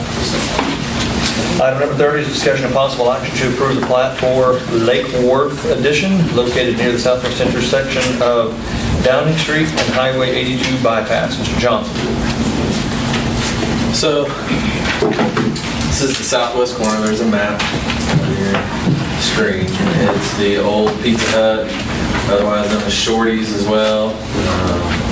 And they're wanting to build a new restaurant on the same footprint. But during their application process, it was discovered that they're not platted. And so they went through P&Z this past month, and so we have an issue, but the ordinance provides the authority with the Planning and Zoning Commission, as well as through approval of the council, which would be adoption of the plat would constitute approval. So their building setback line would only be 15 feet, and that's the existing footprint that you can see right there. What I'm showing you right there is they're about 55 feet off the back of the curb. So the issue is because that was once highway right-of-way. And so the right-of-way was wider than it is on a typical street. And so even though they're 55 feet off the back of the curb, they're only 15 feet off the right-of-way. So through adoption of the plat, we would be approving a 15-foot building line on the north side of the property, which it clearly states that council and P&Z have the authority to do that. In a residential setting, actually the building inspector can do that. The authority having jurisdiction. So if you have a residential street, let's say 10 houses are on that street, and one of them catches fire and they're going to rebuild it, but they've established an encroachment in our now 25-foot building line. Let's say all the other houses are 10 feet off the curb. That new home, at the discretion of the building inspector, can have the new home be built at the existing setback distance. You just can't do that for commercial. So I would say too, that they're so close to the intersection that part of their property at least has to still be current highway right-of-way. It's not. Because ODOT, we went through ODOT, asked for an application for... So they surrendered 1 foot behind that fence even? Yeah, I think so. I can tell you that the second driveway entrance there to the east, that you can see, they want to expand it by, I think it was like 6 feet. And ODOT said, it's not ours, we don't require a permit. And so So if we wanted to go out there and alter the striping, say on, just for kicks on that highway bypass, they'd say, no, not ours? I think we could get pretty close to that. Okay. Yeah. Yep. That's We might have to hire one of our surveyors. Verify that where it stops and begins, but no, they definitely weren't concerned as far west as their egress right there, so. Councilors, you've heard the explanation from Mr. Johnson? They did detention, and drainage, this was all impervious surface really, when they acquired it, and so I didn't assume there was going to be much detention. The study determined 932 cubic feet of detention was required, and they're going to provide closer to 1,500 feet of detention. They bought a little bit of that green space to the south right there. Their lot extends, I think it's 150 feet down there, so they have room for detention. We go back to that one more. You trying to figure out what it is? That's the Chicken Express, right? No, I mean, I see where it is. I wondered if they were gonna have to come in and put, basically like a curve there in the back where it just kind of falls off and. Yeah, there's a curve. What they were doing, and it is. Yeah. But he just kept flipping so fast, I could never see. I was trying to create a flip one and keep it on there. Okay. Any other questions, councilors? So this was up last month? MP&Z. MP&Z. This is The plat isn't an ordinance. It only takes one council meeting. Oh, okay. Sorry. Oh, yeah. I was like, so It's late. Yeah. Yeah. Then I make a motion to approve the plat for Lake Worth Edition. Second by Councilor Lewis. Roll call, please, clerk. Counselor Combs? Yes. Counselor Hires? Yes. Counselor Lewis? Yes. Motion carried. Item number 31 is discussion of possible action to adopt ordinance number 1265-2018, amending parts 12, planning and development, and 14, streets and public works, and creating part 12, chapter 9, outdoor parklets. Mr. Johnson. So this is the second reading of this ordinance, and at that last meeting, I asked for some input about the concept, and I haven't heard anything back about the concept of parklets. You got some?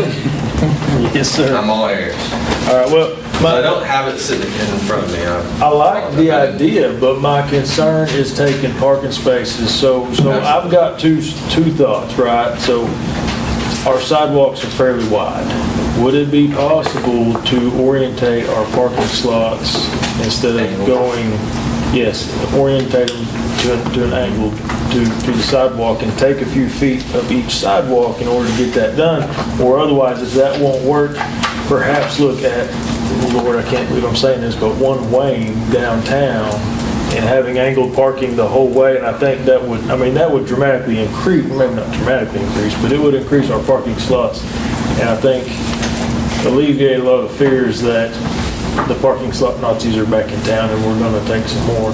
So I understand your concern of the parking, and that's my number one mention. So I'm curious as to either of those options, how feasible they would be. The one way you said I didn't, and I never. I steered over. I was talking to somebody the other day, like. I would never say that. Never say that. I say some stuff now, let me tell you. The angled, I'm a fan of that idea.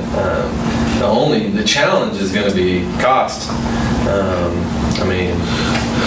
That's really transforming our main street to be able to change those to angled Does angled truly get you that many more spots? You don't get that. We don't think you get, we've done the calculation before, you might get one more per street side. We would get more, but is it worth the cost, the expense, the disruption to the downtown businesses?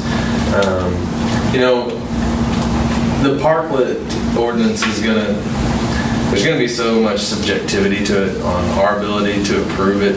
And maybe we put something in there like compensatory. Yeah, if you want this, then you're going to have to compensate us with parking in the rear of your building, or the only ones that get approved are the ones that compensate parking that they remove. But then would that be unfair to business owners that don't have? Sure. Like I said, the parklet isn't going to work for everybody. It's when we review the application, there's going to be different things that we're going to, red flags are going to go up, and we're going to say, this isn't a good candidate for this. And then there's going to be other ones that we're going to think, man, this is perfect. It fits what they do. They serve food, and we've already allowed them to have some chairs and tables in the sidewalk that are prohibited by ordinance in the first place, but we're being friendly to our downtown vendors, and we want them to be successful. So I don't believe one moment that anybody that applies is going to get the option to build a parklet.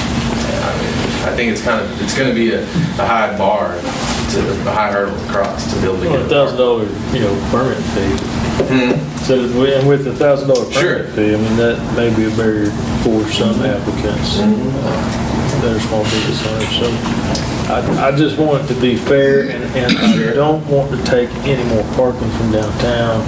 I mean, I get the concept and the idea, and I like it. But I also realize we live in a society where we drive everywhere, and there's not sidewalks everywhere. So I'm trying to change that. I get that. More walkable, bikeable admirable goal. It's my goal. So, but I mean, I like the idea, and I'm all for, because the first one that we talked about at the last meeting was the Cherokee Nation's Court Mall, and they are going to provide compensatory storage, parking. Maybe that's something that we need to look at inserting into the ordinance, is some kind of requirement to add parking for the parking that's taken away through the parking. I think that's pretty basic right there. I think that's a good idea. For the Court Mall, it's going over 2 existing bump outs, so it's not. Sure. Yeah, you're not taking more, but.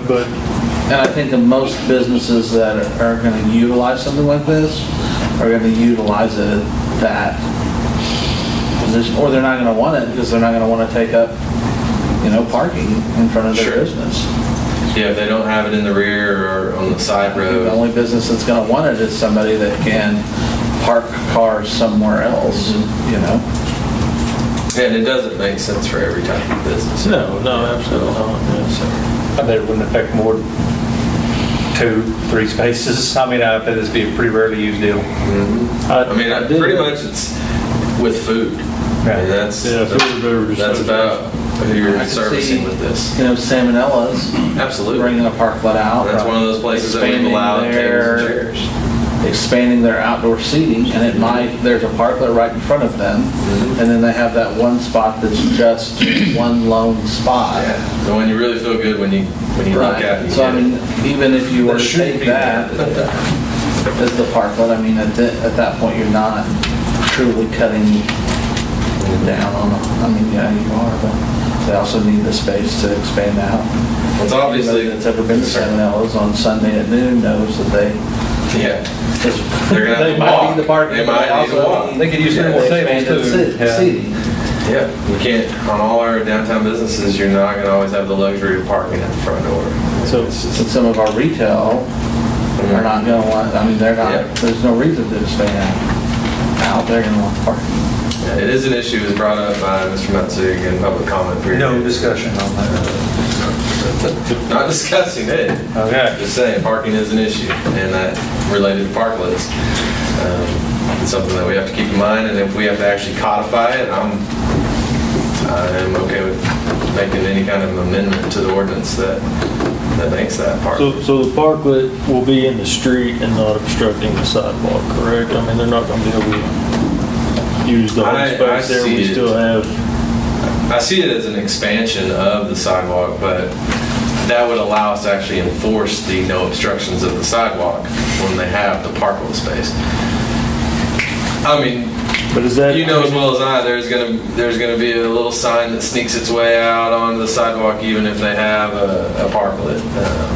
Yeah, but I don't The see vendors that are gonna as- get away with anything I they don't see that as can. obstruction. I mean, if you got tables and chairs set up from your front door out to the park, I mean, that's That's obstruction. obstruction, right? I don't see it. And I think this will go a long way into reducing some of those obstructions. If the motivating factor is us enforcing our obstruction rules. I'm not even sure it's called obstruction. I mean, very technically, there may be another part of the code that would need to be altered because I think there's a whole lot of, Well, you just can't put it out there. I And mean, it seems like there was two areas that there was, may have needed some amendment to some other code, and I think that was one. And I'm that's trying to what- find the other one. Yeah, that's why I left it as both parts 12 and 14, streets and public works. Because I think that's where streets and public works, it talks about the use of sidewalks. So we need to put, Yeah, you could only do it if you have a parklet or something. and we're clearly not going to ever probably enforce this, and that's fine. I'm just saying, I think that technically somewhere else, I can't remember off the top of my head at 11 at night where it's at. But nothing in the right of way. I mean, tables, chairs, signs, dishwashers, I don't know, whatever you're gonna set out there, can't be there. Do I behind the pole? Hey, chief. I just have a question on this. What's the measurement between outlet curb to outlet curb, and how close to the road would they be? And where would the liability fall as far as the city if we allowed this to happen and somebody gets run over, say, too close to the curb? I don't think Where's there's that? any liability. I don't know the measurement, but I know that most, like Americans are alluding to, pretty much from the front door to the front door of the building across the street is right away. So, Yeah, that's basically the way it's gonna be, yeah. Okay, that's just a curiosity question for me, because, I mean, if you got a child sitting right next to the road because the parent's not paying attention to it or whatever, and you got a wide truck, like a fire truck coming down through there. But again, we already built bump outs all along, and we put a bench right next to the road. Everybody Yeah, sit no, on that good bench. idea. So And that we- went over so Oh, that was great. So to his point, could we recommend that people put up a fence, especially if Yeah. they're allowed to serve alcohol beverages Absolutely. at this, at this place? I mean, can we make that part? I agree. I mean, I think my idea is, these things that have that kind of a barrier, way more safe than it is now with the bench just, It's not gonna keep, a leg length away from traffic. it's not gonna keep somebody out of traffic, but it'll make it real hard on them to get into it. Yeah. You're gonna be trying. Yeah, you're trying. You're not acting. Exactly. Unless you're a little These photos make me feel a little more warm and fuzzy than that one. That was a little open. Yeah, but the benches and the planters that's are the two bump attempting outs. to They're barricade. Yeah, they're attempting to create a barrier Yeah, I between traffic. Just don't recline, don't lean back in that bench very far. It'll scalp. What, the current bench or the new bench? Yeah, I don't know. So the 2 a.m. music, is that gonna, music being heard more than 50 feet away, that's noise pollution or something? So, I mean, I don't agree with the time, and is there a requirement, should there be a requirement on, a decibel level, how loud it should be? Is Ned's gonna have a parklet and people are gonna be out there at 2 in the morning jamming down? I mean, I don't see many businesses it being an issue Sure, 'cause for other they're not gonna stay open that late. other than a bar. So I mean, And it's so, like we're almost catering. in the ordinance, you can't have a parklet if you don't serve food. I'm pretty sure it actually says that. Yeah. So your beverage sales, okay, I take that back. You just can't serve alcohol unless it's incidental to food. So you can still have a parklet as a retail establishment, but you can't serve alcohol unless you are a food establishment. So Ned's couldn't do it. Okay, well then, so that brings me to the 2 a.m. timeframe. Can we take that back? I mean, I don't, like I said, I don't see it being an issue, but 10 years from now, Sure. it very well could be an issue. And I mean, if I see what you're saying. make it more reasonable, 10 or 11 o'clock. Yeah, because I think it is 11, right? What is that? I think the existing. What is that? I'm just saying, if you put it back to 10 or 11, that's 5 after 11. So we'd have to go home, but we're not. We're talking about piping music outside. Yeah. But yeah, I know what you're saying. I think our ordinance is 11 right now. It really right? wasn't. The way it is It's also right now. spot after the code. Yeah. So maybe we'll just have it Make it into line reflect with that. that. and Clint, Yes, sir. implement the changes that. Right at bed. What is that? Does this implement the changes that? No, it doesn't. I didn't have that ready by due date. Am I going over stuff? I'm not recommending approval tonight. I'm glad we're having this conversation because I want to make those changes that you're recommending. Because they're all sensible. And thank you for taking the time to reading through it, so.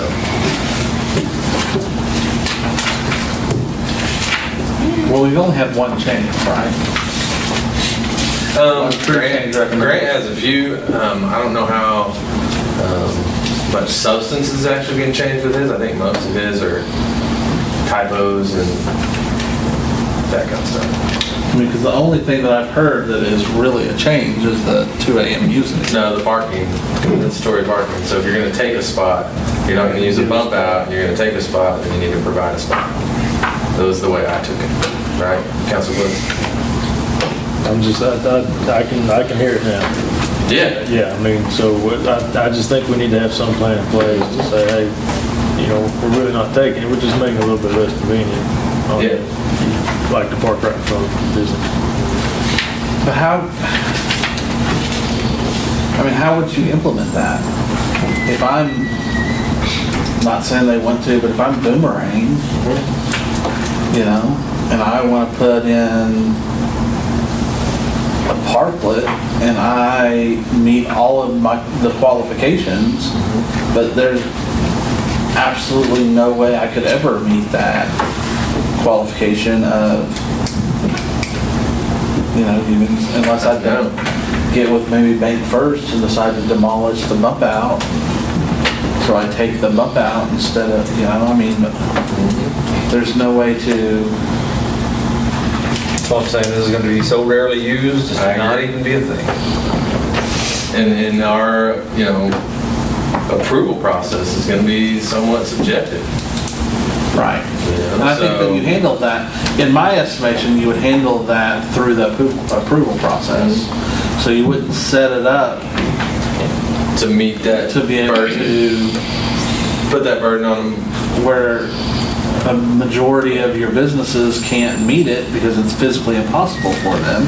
Because the only people then that can meet it are essentially people that are at the end of a road or at the end of a block. A corner. or have a parklet right. I mean, Boomerang doesn't have the luxury of having a parklet right outside their front door.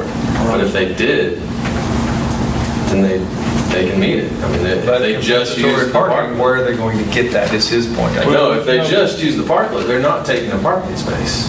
If they just use the bump out, they're not taking a parking well, yeah, but then where they don't have one close. I know, that's what it doesn't. I mean, right. And so I don't know if it says does it have to be directly in front of your business? I would like to make I want to make a parklet in front of Bank First. 4 blocks that way. You know, like or even Oasis. I mean, I don't think Oasis has a parklet or I think it's in front of everything under the sun. Yeah, it's about. And so there's no way for them to be able to, even if they wanted to, there's no way for them to utilize this because they don't have that. So my daughter says, I have an idea. So we say, no, you're denied, your application is denied. And they say, we want to appeal your decision to City Council. And so then I bring it before you guys and say, they can't meet the compensatory, but it looks like it'll work.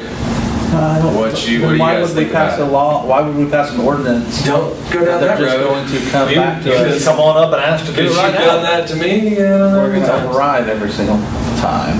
You can't put a bubble on me. You can see the grudges that get held. Yeah. There's a big difference in establishing a brand new program and working within an ordinance that's been on the books for Lord knows how long. All right, well, I will make the changes and bring it back at the next meeting. Or can we see much changes to the substance, or was it? There were some, nothing too significant that I recall. I don't know where those notes are right now. No, I have those. Yeah, no, yeah. So I don't have them in front of me. I gave them away a while back, but the one thing that wasn't in my notes that I challenge you all to think about too is the way it's written is across the board for the whole city. Is that something you want in every district in the whole city? No, I think we should limit it to corridor. No, I don't. Yeah, we could always expand on Go that. down to the Main Street corridor. The Main Street corridor is the only place that we have this type of parking. Yet. So Yeah. far. But if we need to expand it, I'm much more comfortable with expanding into other districts in the city than I am with establishing rules that you're just gonna tell everybody that applies to the city council and they'll over. The only other was Downing, was the only area that I thought. And then Downing. Well, then define it. Whatever's your Main Street corridor and Downing to bypass. But even Downing doesn't have the same type of, and it won't even, because the businesses are set back. Yeah, there's no Now. parking on it. Well, I get You it. just said We'll cross that bridge. 20 years down the road. George Jetson, I get it. We'll be there eventually. I should put another And they'll all be floating there, the parking's down. All right. So, make the change or not? You guys want I don't think we should make that. Okay. I don't think we should make the change. I mean, I like it how it is. Honestly, I mean, I'd vote for it tonight. There's definitely some things to clean up. Yeah, I'm not comfortable with that. Well, I didn't say I have a motion for it. I just said I would vote for it. I mean, I like it. I think that it's a good starting spot. I agree. No, I will agree that the 2 a.m. is probably something that we It's sort of a moot point at this time, but you just never know. It may be. All right. Any other questions? Being quiet about that. Ms. Murphy? So, okay, just so I'm on this right page, I've already had people ask me about the no parking spots, or take parking spots. It's because we've already talked about this in a meeting prior to this. Sure. And verifying what I know to be true is that it's only, there for a short time because they have to be movable. So therefore they get the parking spots back, right? Because then, The parklet does not transfer with the business. So the if parklet you can sell be a your permanent business or you move out of your business, parking lot goes, no, but the parklet goes parklet's- away. it's there, but it can't be stationary. It has to be able to be removed. It's going to be semi. Well, it can't be a permanent structure. They can't anchor it. It's like a riverboat. Technically, the riverboat has to be on a river, and at any point, you have to be able to start up the engine and move it down the river, but how many riverboats do you know that actually move anywhere? That's how the park. I mean, look at this picture. How easy is it going to be to move that? You're going to have to.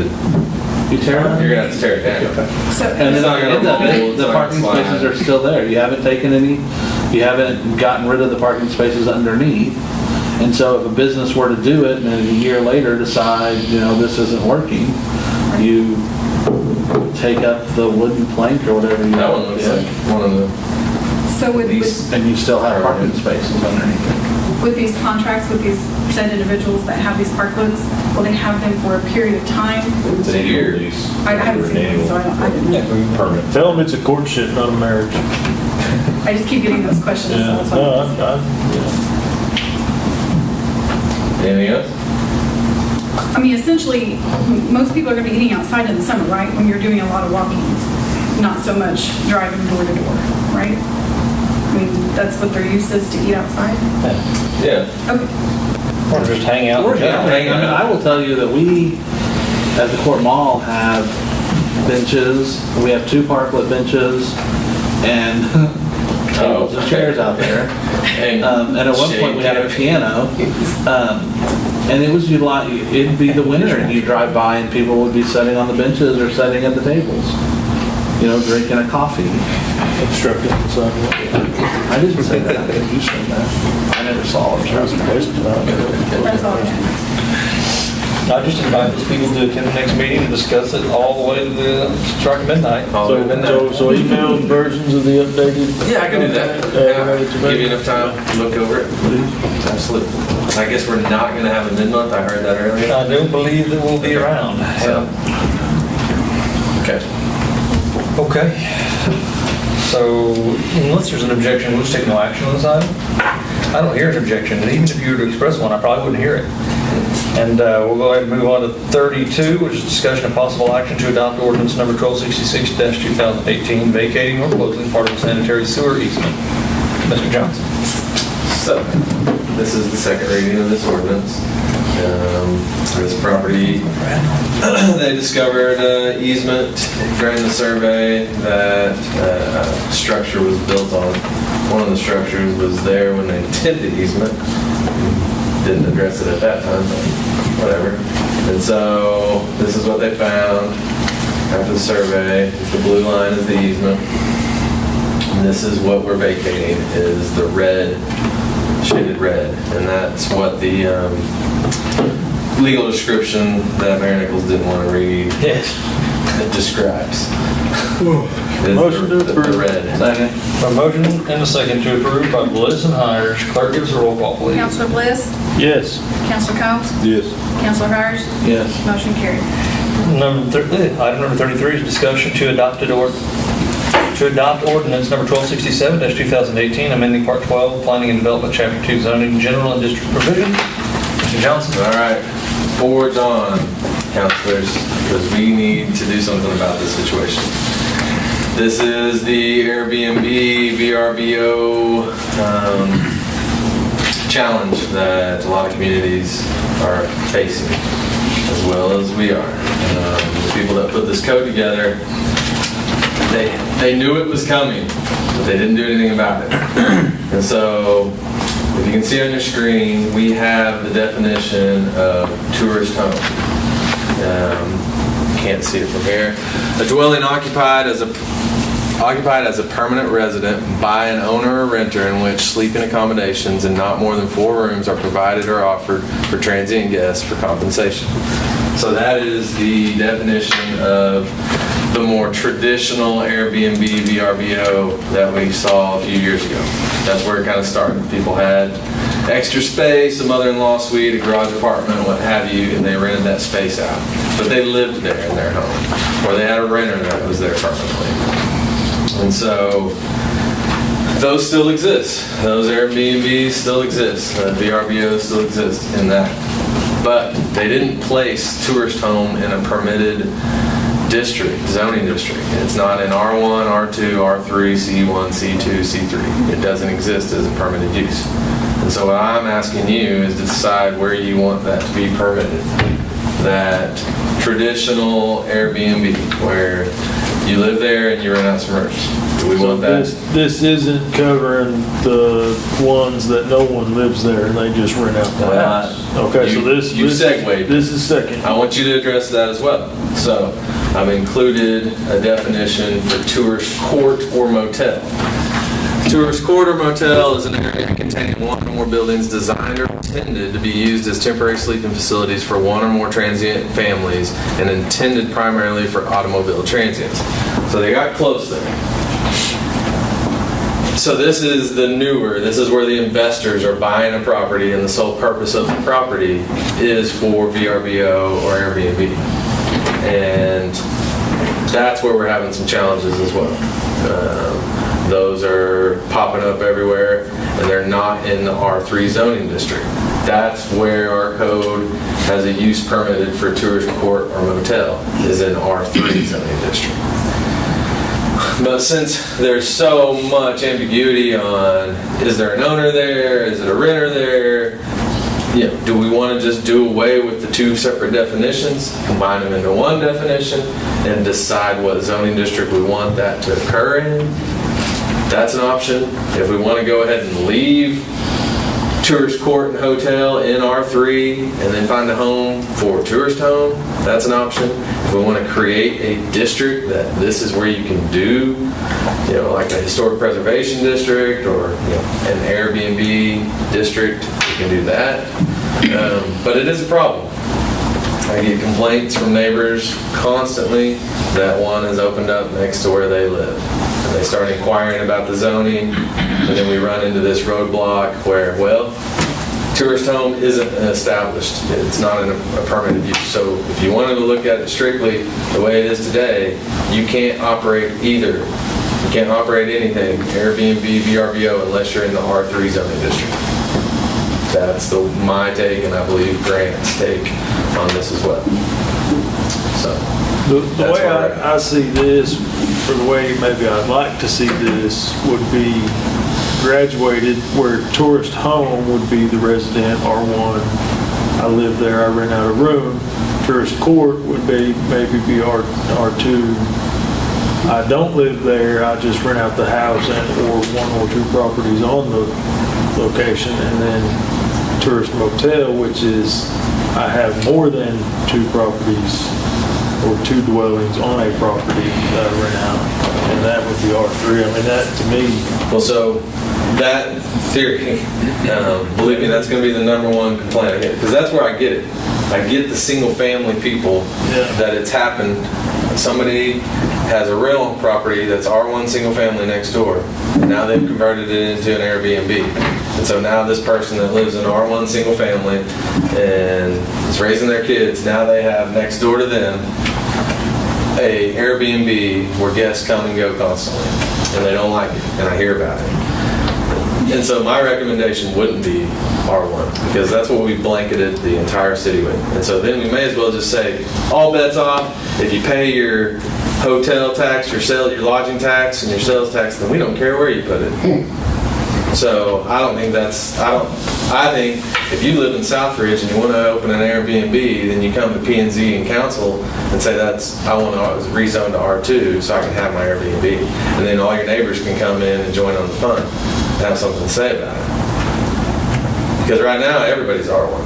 And so we may as well not even be addressing this. So right now we have tourist court in C2. R3. I don't know where you got C2. Because it's C2. Is it in both? It says uses permitted, C2 general commercial district, uses permitted, auto court or tourist court. You don't see it in R3. General uses C2, and C1, auto court, tourist court. No, look at your permitted uses in R3. Looking at my crazy. Worst case scenario, you rezone R2, burns down, does that mean I can build a duplex back there? If you have the area. So if you permitted an R2 house in Southridge and I have a total loss, then I can automatically build a duplex. If you have in an R1. If you can meet everything else. Setback distances, area requirements, because they're different for a duplex as for a single family. I'd consider an R2 commercial use, so if an R2 permitted overnight already, and then maybe like an R1 special use just for this, that would also give the neighbors that say-so where they can come in and debate that. They need to say so. So just where, an R1, where if you did live in Southridge or Oakwood or wherever it is, that you did have, the opportunity to do that, but it wouldn't grant them everything that comes with R2. But just like you said, we could do an R2 special use. And so anything that's already existing R2, they get a play.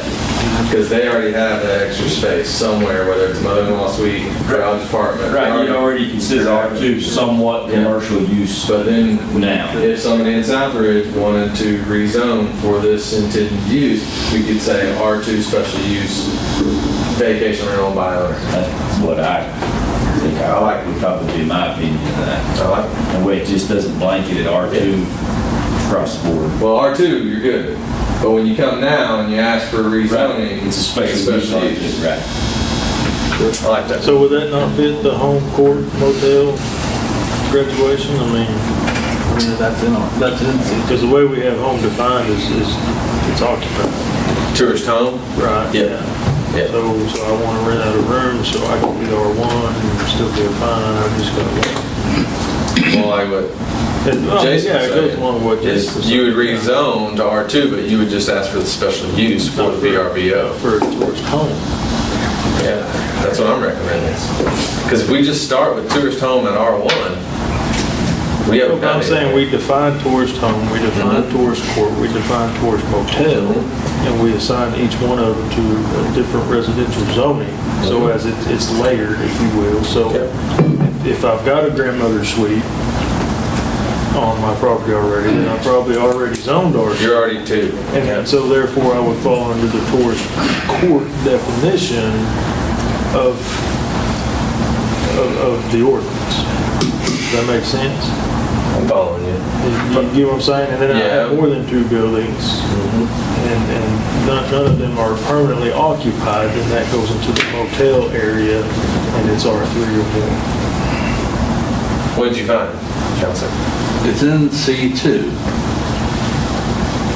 It's a tourist court. You don't see anything in R3? I don't see R3. You don't see bed and breakfast, any of that I see stuff? bed and breakfast in What else do you see? R3, but that's not a tourist court. Just list everything that you see in R3. Okay. Mr. President, you get the comment, and I'll be right back.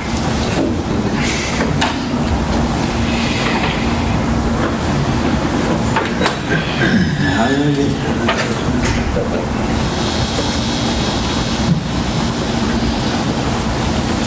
Tonight's just discussion on R3 is anything in R2, accessory buildings and uses, customary incidental special uses herein when located on the same lot, bed and breakfast, fraternity, sorority, multi-dwelling, family, apartment housing, rooming, or boarding house.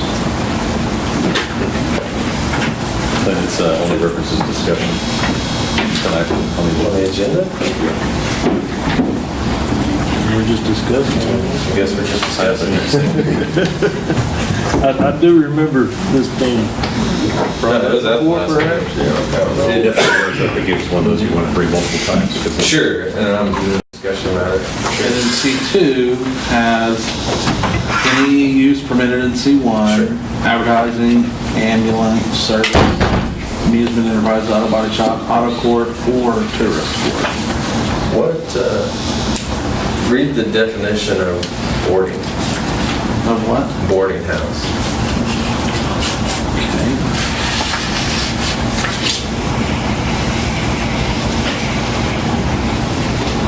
A dwelling other than a hotel motel where for compensation or by prearrangement for definite periods lodging and meals are provided for no more than 20 persons.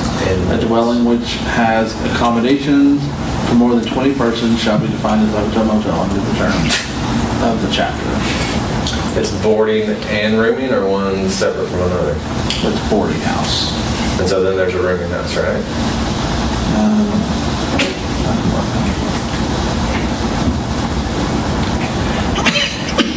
There is a rooming house. Is a building where lodging only is provided for compensation to 3 or more, but not exceeding 12 persons. A building which has accommodations for more than 12 persons shall be defined as a hotel motel under the terms of this chapter. And tourist court, because it's not what we're talking about. But yeah, that's what we have up there. This tourist court or motel. Tourist court or motel, it's an area containing one or more buildings designed or intended to be used as temporary living facilities for one or more transient families and intended primarily for automobile transit. And that's in C2. And that's in C2. See, I would drop the automobile. Yeah, while we're messing with it. Yeah, for sure. I think the same thing, it has like a 1950s ring to it or something. Not for those horseback ones. They can't stay at this place. These church homes have. But yeah, You still are required to pick up the scat on the street. the difference between tourist court motel and boarding, there's not much difference there. No, I think one is talking about the structure. I mean, because when you're talking about a tourist court, it's talking about buildings. So it's a building, so, and when you're talking about boarding houses, it's just talking about rooms. So I don't know why there's a difference, but I mean, that's. So yeah, we're gonna have to revisit. A house versus So a a room. boarding house and a tourist home could fall under the same umbrella as far as definition. Could technically be the same thing. Could technically. Can we align these? Yeah, or we can create a whole new, But we need to pull out the C2 and the Yeah, I C3, think so. and wherever it says this, and get them all. Because a boarding house could be like, you own something else and you have a boarding house in the back, like I own a restaurant with rooms in the back. Because it's not talking about it doesn't say buildings designed or intended, but but when you're talking about tourist court, it talks actually about, but it also doesn't anywhere in our code talk about auto court, because it's not there. but it does talk about a bed and breakfast. And the one thing that's always, I was like, oh, well, we can use this, but in the definition it says serves food or serves breakfast. And breakfast is provided no more than 20. So can't use that when the applicant says, well, I don't serve bed, I don't serve breakfast. Yeah. Okay, I think we're in the weeds. I have a really good idea. Exactly. We don't have to settle this tonight. Nope, we're not going to. Yeah. You want the two guys that could probably talk the most about it. Yeah, can you all get with Clint and give him your feedback and let him know what you'd like to accomplish? And I'm just going to suggest that we take no action on this item this evening. And not hear any strenuous objections to that. So we'll move to item 34, which is discussion on mid-month. And we have already kind of semi-tacitly and informally agreed that we won't be around for long. So we would just not schedule it if should something come up, either slightly before or slightly after we all return from municipal league conference. Then we will come back and, then we'll call one and let you know. Otherwise, we'll wait till October 1. Is that what it is? Yeah. Okay. A regularly scheduled meeting. Is there a motion to adjourn? So moved. Is there a second? Call roll, please. Yes. Councilor Combs? Councilor Myers? Yes. Councilor Wood? Yes. Motion carries. We are adjourned. I was really shooting for that longest meeting ever, but sorry. I was hoping for when I read crossover, it was when I was looking for that.